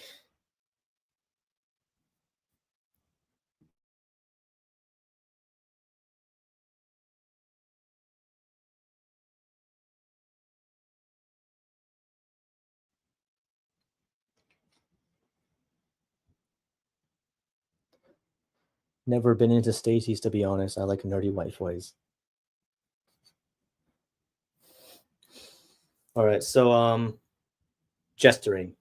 So as I said, jestering doesn't work, but I also said that I don't regret jestering. So why don't I regret jestering? Well, it's because look, I did fail to build deep connections. I failed to build serious, long-lasting relationships. However, it was pretty exciting, and the ride was worth it. In like my first half of high school, the first 2 years of high school, like I didn't realize it then. Like back then, I thought my social skill was like, well, back no, I mean back then I thought my social life was complete dog shit. But compared to where I am now, it actually was a lot of fun. Like every day, there would always be new shit to do. It was so much fun. Man, I actually miss those days, bro. Um, my second half of high school, second, well, between my sophomore and junior year of high school, I switched schools. And the reason I switched schools was because I got in massive trouble for the jester maxing shenanigans. And I was about to get sent to this school for like, um, it's like a disciplinary kind of like corrections program. Yeah, like I was about to get sent to that shit. So my mom bailed me out and sent me to a different high school in a different school district. I knew none of the people there, and well, from that point on, I decided that I wasn't going to jester anymore because the jestering just got me in so much trouble at school. Um, but these last 2 years of high school were so lonely, and this was my sad realization because I realized that the whole time I have developed no social skills, and jestering was all that I had. And this is a lesson that I should have learned actually in eighth grade when I was 13. Because one time I was sitting at the lunch table with like the people that I usually hang out with, and I told well, I just said something to one of these guys, and I just like mentioned in what I said that we were friends. And like he fucking laughed and said, "Friends? We're not friends." Like he said, "Oh," like he just laughed out loud and said, "You think we're friends?" Like at that moment, like that fucking hurt so much. But at that moment, like come on, bro, I should have known better than to continue the jester maxing, because it was very clear that the jestering was getting me a lot of attention, but it wasn't getting me any real friends. Um, yeah, so I also had these bad social habits that I've talked about a lot. Another bad habit I had was just being too argumentative and just like standing up for what I believed in way too much.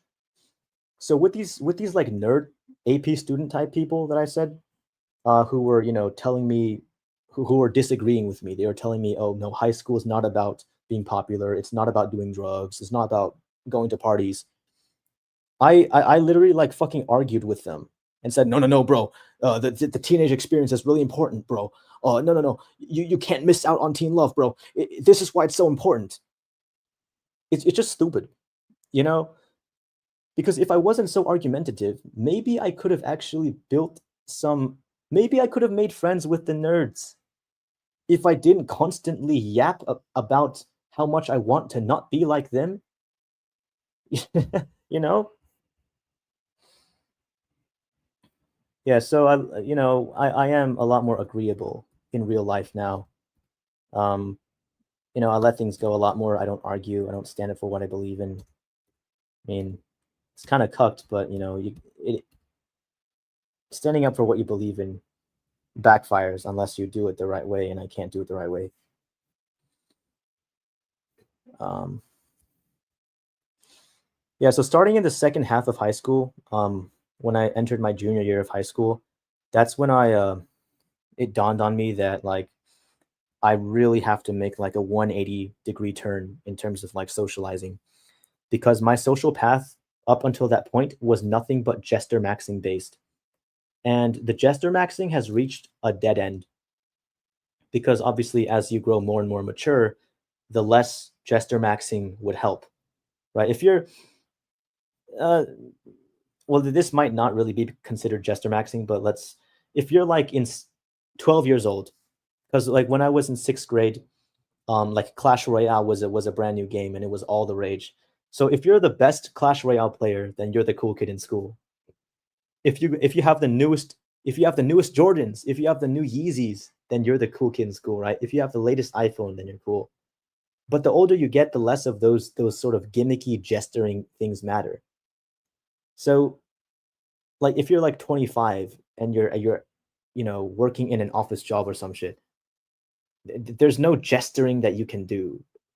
There's no like, oh, I'm gonna pull a fucking prank and everyone's gonna think I'm cool. Like, no, there's no equivalent of that for in the adult world. So like jester maxing is a very dead end path. And if you don't learn to socialize properly, and if you're like me and you relied solely on jester maxing, you're gonna find yourself so behind socially when you become an adult.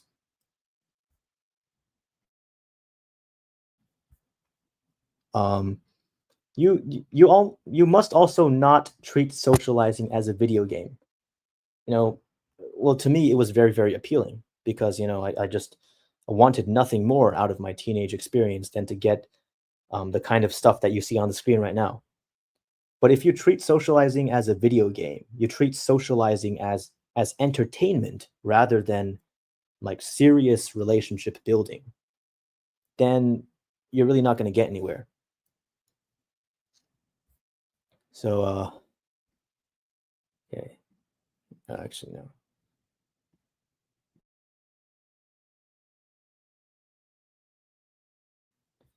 All right. So I'm gonna talk about how my social life is right now. So it is just right now my social life is quite lonely and boring. I felt pretty lonely today. Um, I'm still full of envy, you know, as I was in high school. I look at attractive women who party a lot and everything. I try not to go on Instagram too much because when I see everyone else, how everyone else is living, man, I just feel like the strongest fucking envy. Like it just makes me feel like shit. So yeah, I don't have any real life friends right now. I only have online friends. Um, let's see. Okay.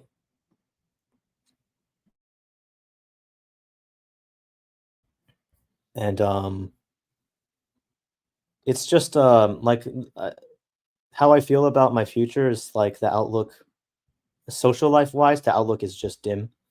So like this ties back to the categories that I went over in like the table slides before, these categories, right? Because I've noticed that when I was in high school, I really wanted to like get invited to the parties, have the popular kids like me and accept me.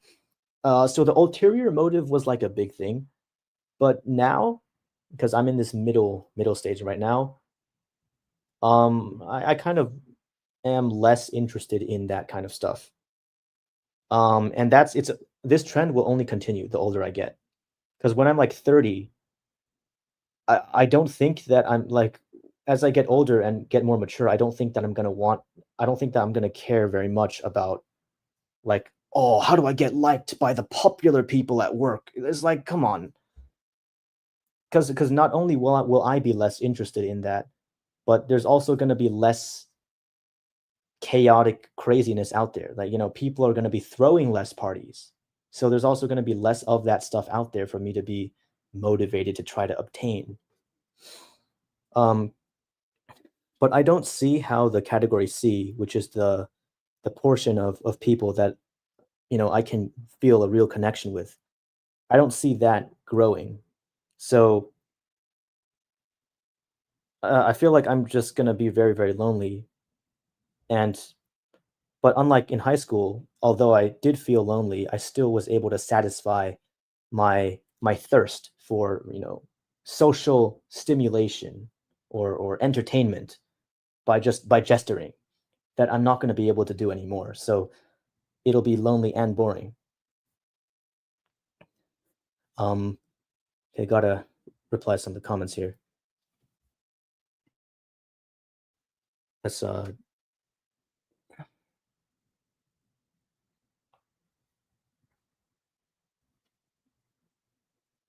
okay, this chat message. Ben, the way to enlightenment is to lust after Ebony Stacy's. When I was in high school, like black girls were like my favorite type of girl, but my tastes have changed since then. Um, I'm black, but I don't like black women. They turn me off. I'm white women only. Aw, dang. Right.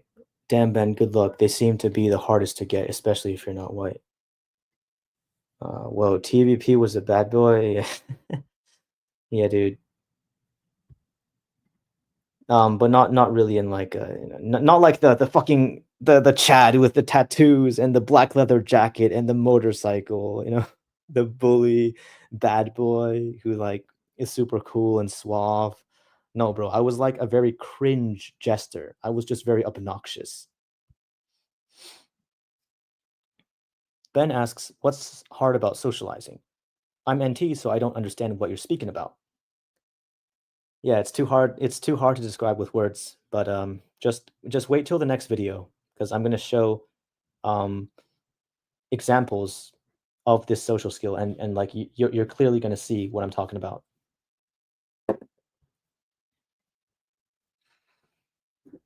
Well, okay, your average gym cell is talking about when I said that you can't jester max as an adult in the workplace. He says, "Of course there are, hosting stuff, organizing projects, being promoted." Well, see, that I don't consider that to be jester maxing because that stuff is more serious in nature. It's you're actually providing like tangible value to other people, and it like or being promoted. It's like you're increasing your own value, like you're making more money, so you're actually like a better provider, and it shows that you're reliable. It shows that you're responsible. and you're organized, right? It's not the same. It's like a completely different thing than doing a fucking magic trick, because that doesn't really benefit anyone in the long term, right? Because that jester stuff is going to be less and less useful the older you get.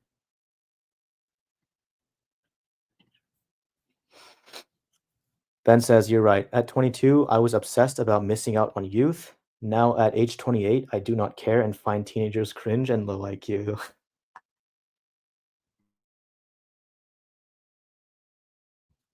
Yep. Evolution. Um, Getting old, the main thing on your mind is your gut health. You won't care about social interactions. Oh, yeah. Yeah, your priorities really do shift when you get older. And I didn't even think about like the gut health thing. Cause like, yeah, when you're elderly, like, oh man, yeah, health is gonna be like it's gonna be on your mind like a lot, right? That is true. Um, well, speaking of getting older, um, so over like the last few years, I think like the maturation of my brain, like the frontal lobe development, it's really like improved the way that I see the world, and it's also improved my behavior. So I noticed that I'm a lot less impulsive than I used to be, and my social goals have shifted more towards forming real relationships, right? So as you can see here, I'm less interested in this kind of ulterior motive, trying to get some experience out of other people. I'm more um, interested in finding real connection with people now, and I'm also more content with having less attention, because in eighth grade, my math teacher asked me, "What do you want to be when you grow up?" And my answer was literally this: rich and famous. I told her rich and famous, and if I were to, well, that answer has changed over the years, and now I no longer want to be famous. I still want to be rich, or now I say financially free. But I don't want to be famous anymore. So I'm a lot less of an attention seeker than I used to be. However, now I find myself 5 to 10 years behind in interpersonal and relationship skills, and I desperately need to play catch up. Um, Another element of progress, I have more self-respect. So unlike like the 13-year-old me, now I'm no longer willing to put myself in situations where I'll be laughed at just to get some like validation from normies. Um, oh yeah, and this and Chat GPT, because I went to high school before Chat GPT was invented. No, not invented, but released. It was maybe it was in like beta when I was in high school. It wasn't released to the public until after I graduated high school, I think. Wait, when was Chat GPT released? When- Released November 30th, 2022. Yeah, so I already had graduated high school by the time Chat GPT came out. Um, so I wasn't able to use ChatGPT when I was in high school, but now I use ChatGPT a lot, and it's massively helpful for guiding me through um, certain types of socializing, like writing emails, maybe like writing long and thought out replies to messages, proofreading to check if like my message has the right connotation. So ChatGPT is very helpful for working on communication skills.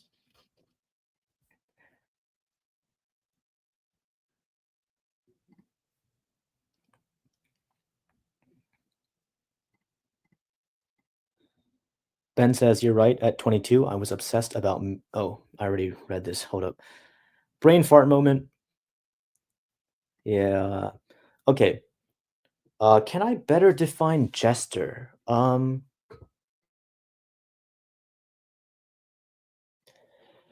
I would say that it's in engaging in short-term, um, gimmicky activities.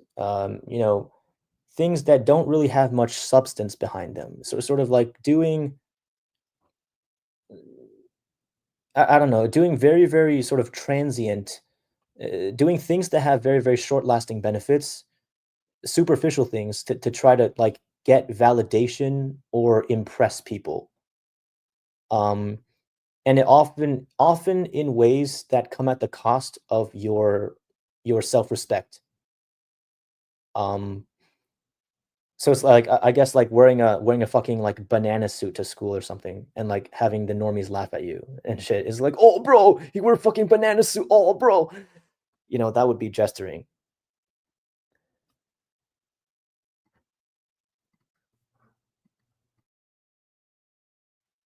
Oh, I know that wasn't the most fluent definition. So yeah, that I didn't really define it that well because I'm also kind of tired right now. I feel like ending the stream in like 15 minutes or so. Women used to be my main thing on my mind when I was young.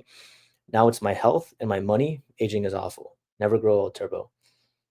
Mind if I ask how old are you?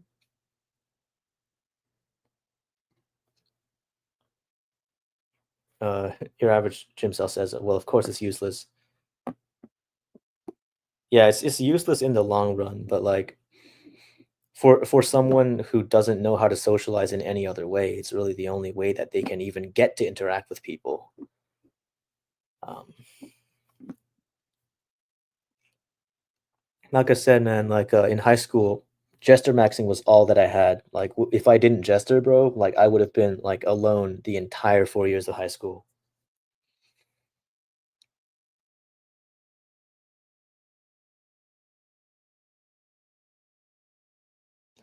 Uh, Old, 29, turning 30 in June. It's not that old, bro. But oh man, all of a sudden I'm just getting so tired, bro. Man. Okay. Well, one thing I want to say at the end is that I am very glad and thankful for the very few people with whom I found genuine connection. One of them was a femcel that I met online when I was in high school. Another one is a black pill YouTuber that I recently started talking to. And with this black pill YouTuber, like I just seem to get along with him a whole lot, and I find it very easy to talk to him and share things with him that I didn't feel comfortable talking to anyone else about. So it's great. It's also kind of ironic because I found like acceptance and genuine connection in the black pill community. It's the place that normies say is nothing but toxicity, and you should get the fuck out if you want to make real friends. Well, the only people who I consider my real friends right now are people from the black pill community.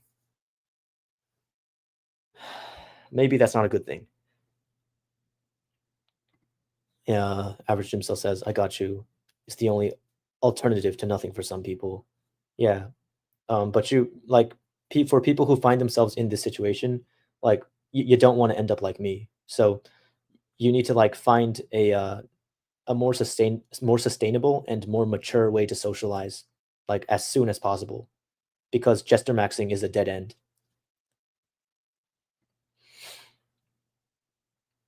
Once you pass 26, I consider you old. You got more in common with a 50-year-old coworker than your 20-year-old coworker. Really? Last year, my health just nosedived. Aging took my youthful spring. Oh man, I'm sorry to hear that. Um, that's actually that take you got there. That is quite surprising because I think that like a 50-year-old would probably have kids, right? They would have kids, and how old would their kids be? Maybe like their kids might be in their teens, right? But if you're 26, um, statistically, you probably don't have kids yet, and that's like a huge difference between your life and the 50-year-old coworker's life. So I think at 26, you would still have more in common with a 20-year-old coworker.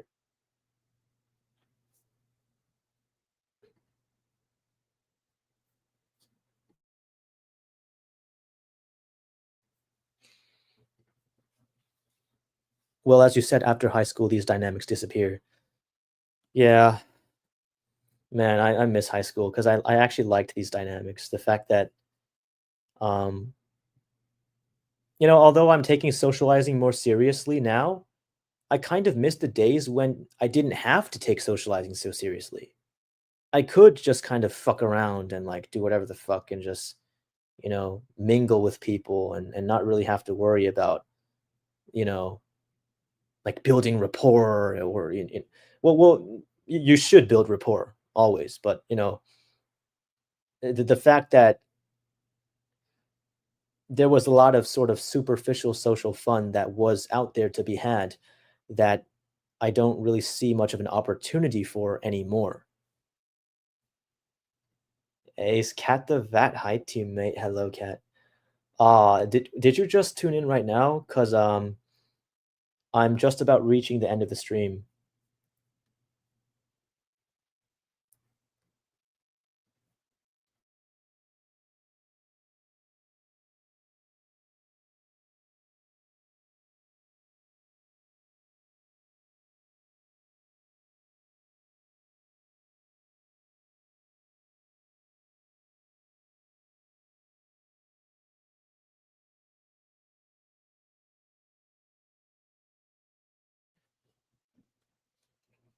Kanye says, "No, the focus is different. At 26, you understand your money and responsibility is everything. When you're young, you're still hopeful and deluded and focus on other things." Yeah, that's true. That's true. So, yeah, I think you're right. Like when it comes to like your mindset, like how you feel about life, like your attitude towards life, I guess you might have more in common with the 50-year-old than the 20-year-old who's like still, you know, trying to get laid and party and shit.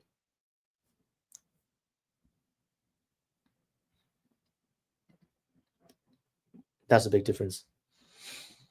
Your average gym cell says false dichotomy. You can be funny and outgoing, but still not shallow. Um, Maybe I didn't explain it clearly enough, but I didn't think I made that dichotomy. Um, there are ways to be funny and outgoing without jester maxing.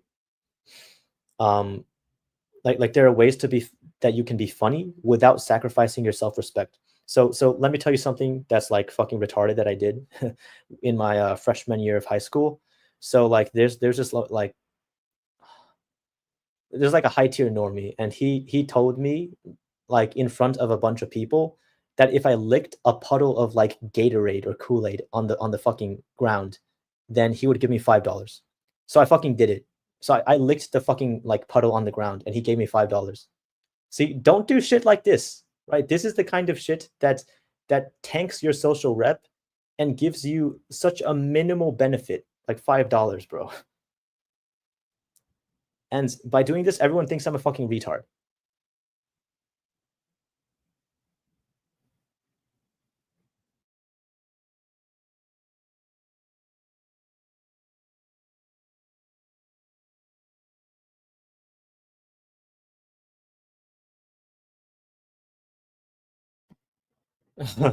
Brutal jester maxing. I'm glad I was too disagreeable to do this stuff.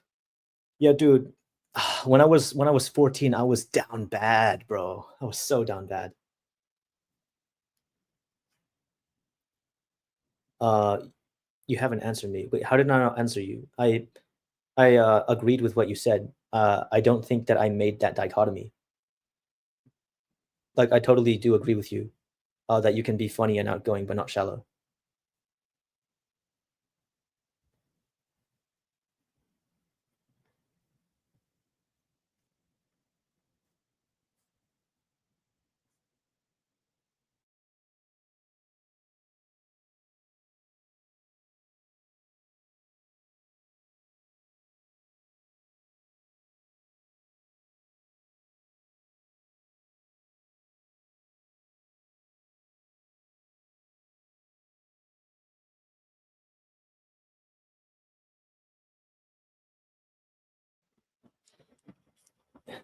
Jester maxing is a one-way ticket to inceldom. Yeah, stooping to the level that I did definitely is a one-way ticket to inceldom. Um, but don't you think that jester maxing in general is something that you're more likely to resort to if you're an incel in the first place? because Chad isn't going around thinking, "Oh, I'm gonna do this card trick and the girls will like me." He doesn't think this because the girls already like him, right? It's the incel who is thinking, "Oh, bro, uh, I just need to do this next cool thing, then the girls will like me." Like that's such an incel mindset.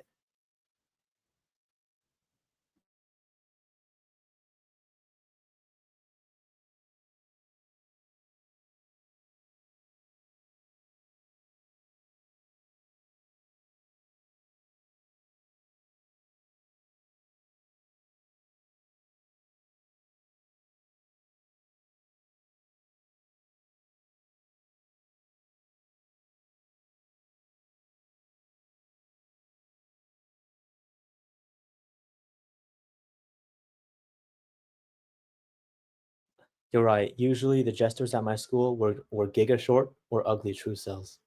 Brutal BP.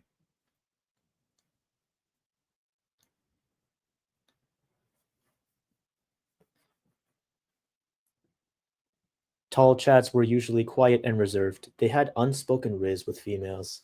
Unspoken riz, man. It's the halo effect. Your looks is your game.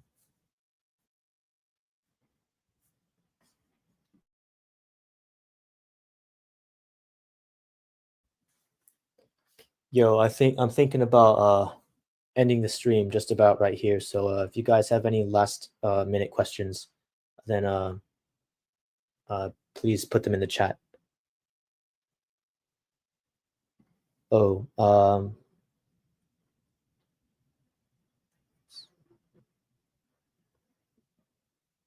oh, it says you made it by saying I missed the high school dynamics. Now it's so boring.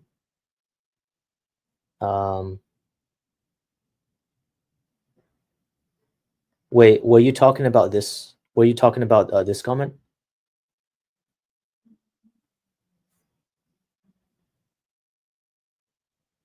Um, when will be the next live stream?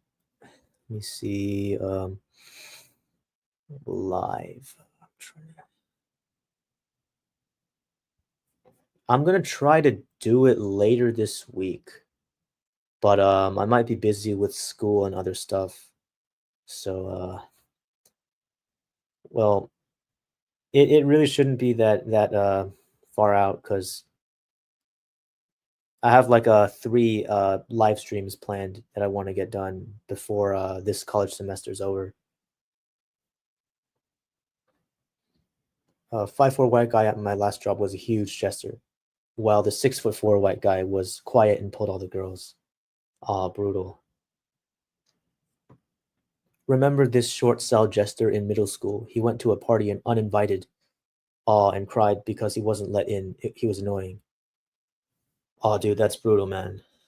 That must fucking hurt. Cat the Vat says, "Bye, Turbo. We should talk soon. I have something I'm working on. I want to chat with you about." Okay, that's great. Looking forward to it, Cat. No, about the false dichotomy comment. See? Wait a minute, dude.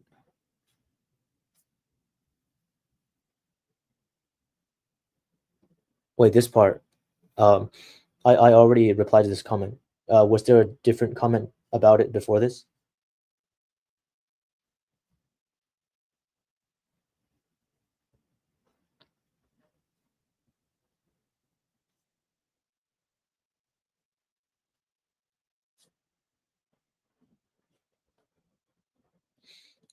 Can short men pull off a masculine frame though? I've known manlets who are somewhat masculine. Maybe PUAs were right. Um, I guess you can look. I don't have very much experience with the PUA kind of stuff. I'm only 20 years old, and I'm look. I'll be honest. I'm quite inexperienced with dating. So um, look. Anecdotally, some said that they can do it, but well, I would imagine that the shorter you are, obviously, the more difficult it would be to successfully pull it off. You got lost in the sauce, man, dude. Dude, what am I missing? Dude, what? Oh, okay, wait. I'm gonna look at like I'm gonna scroll way up. at these comments.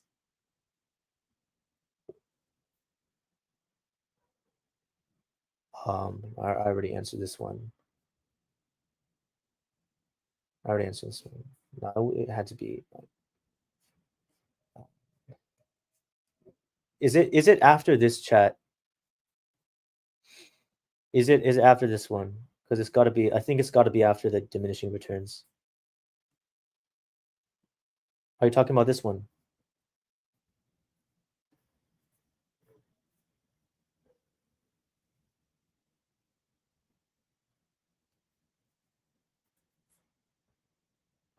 Oh, don't worry, we'll talk about this. Okay. All right. I look forward to talking to you, man.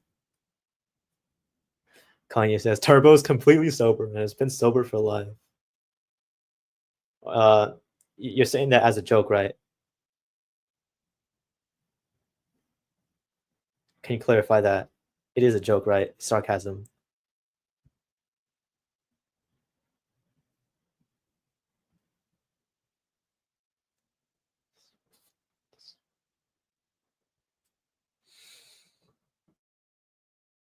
Well, relating to this comment, I actually have a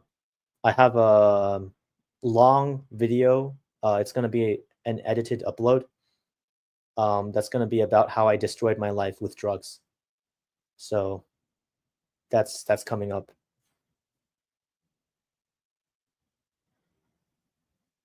Dude, I'm gonna make a video talking about how I destroyed my life with substances, man. Dude, that's funny, man. No, you actually think I haven't, bro? Check my live stream page. I made a stream. I already made a stream about how I destroyed my mental health because I smoked too much weed, and I gave myself like mental health episodes. Like I experienced like actually being suicidal.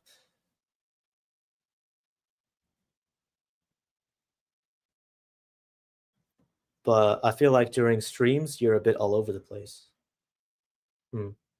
Um, are you referring to like my stuttering and jumping from topic to topic?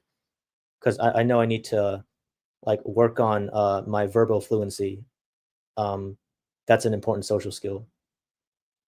And and as of late, I've also been making the streams more structured because I used to not do any slides in these live streams. I would just talk, and I used to not write down any notes for what I wanted to talk about. But now when I do the streams, I write down some notes on my laptop or my phone for the main points I want to cover and in which order I want to cover them. So that's helping me make better streams. Uh, yeah. While the written content has great clarity, yeah, my live streaming skills. I am a lot less fluent. Like the way I talk is way more choppy uh, on live stream. Not true. Not true. Not true. Yeah, you jump from topic to topic, but I feel it's mainly the chat that makes you jump topics. Okay.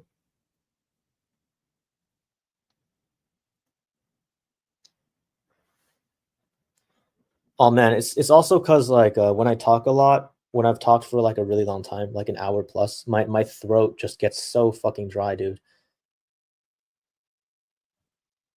And it's like my pronunciation starts to suffer.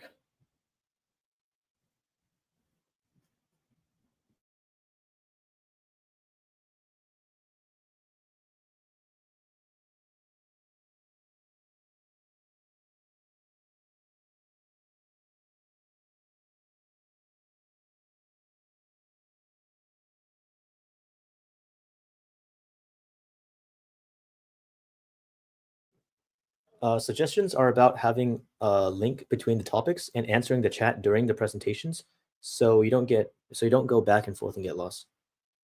Okay.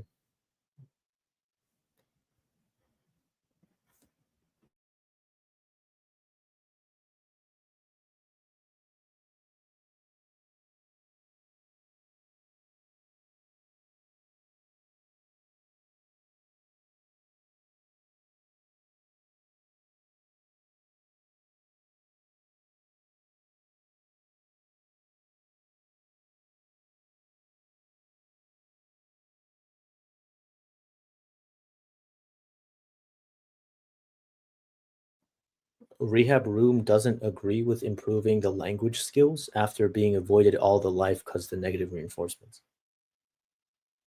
Wait, did he actually say that you shouldn't improve your language skills, or is he just saying that it won't matter very much for dating?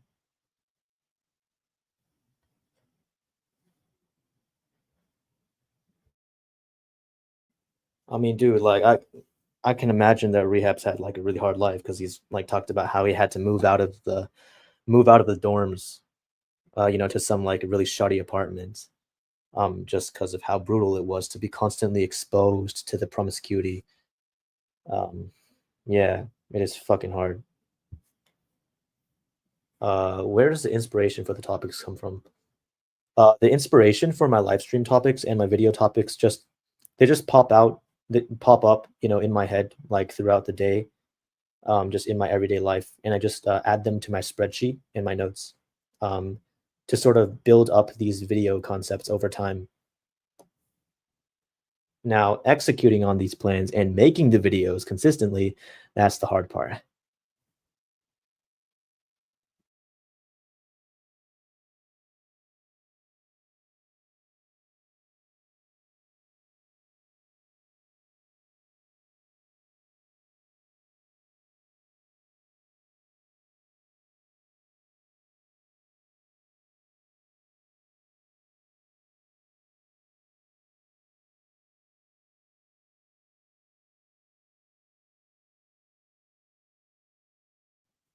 All right, guys, if you have no more questions, then I'm about to end the stream real soon.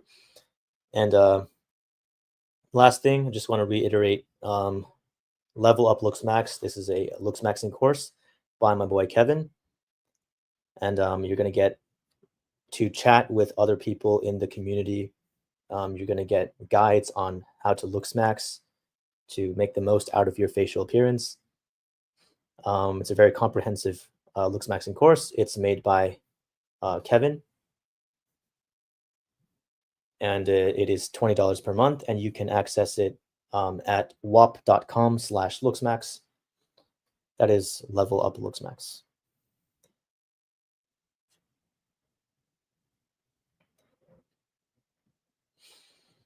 He said it's mostly near impossible to change your language skills, but of course, try if you want. Basically, if you're neurodivergent, it's kind of impossible.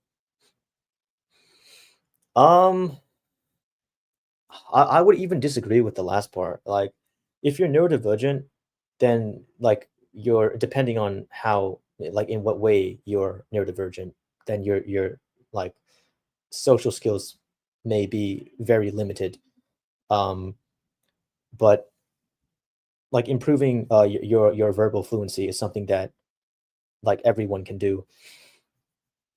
And the reason I disagree with this is because I've watched videos by autistic people, people who are actually diagnosed with autism, and they do not stutter as much as I do on stream. So they have better verbal fluency than me. And in addition to that, there's plenty of neurotypical people who um, they have bad social skills, not because they're neurodivergent, but because they just have a lack of experience. And with more exposure and just with more practice, then you can really improve like the way you talk.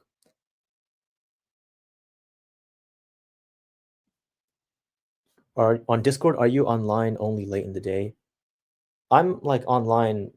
I'm available like all day, every day, pretty much. Chad Doom says, "Did you hear about the story where a football player's dad slept with his son's girlfriend? That's so brutal. You can't even trust your own father." Okay, what the fuck, man? That's fucked up, bro. No, I didn't hear about that story. I'm not too sure I even want to read about it, bro. I mean, enough black pill for today, dude, bro.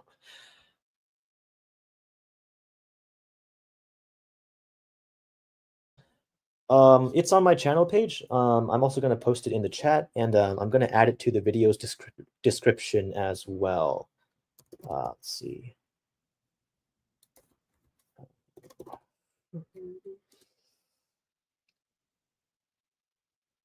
There we go. Copy link. Oh my goodness, bro. What the All right, here we go. Here's a Discord. And I have also just added it to this video's description. Oh, I can't edit the description while it's live. Okay, so that's that. I think it's about time for me to hop off because I've covered everything I want to cover, and it seems like all of you guys have asked all of your questions.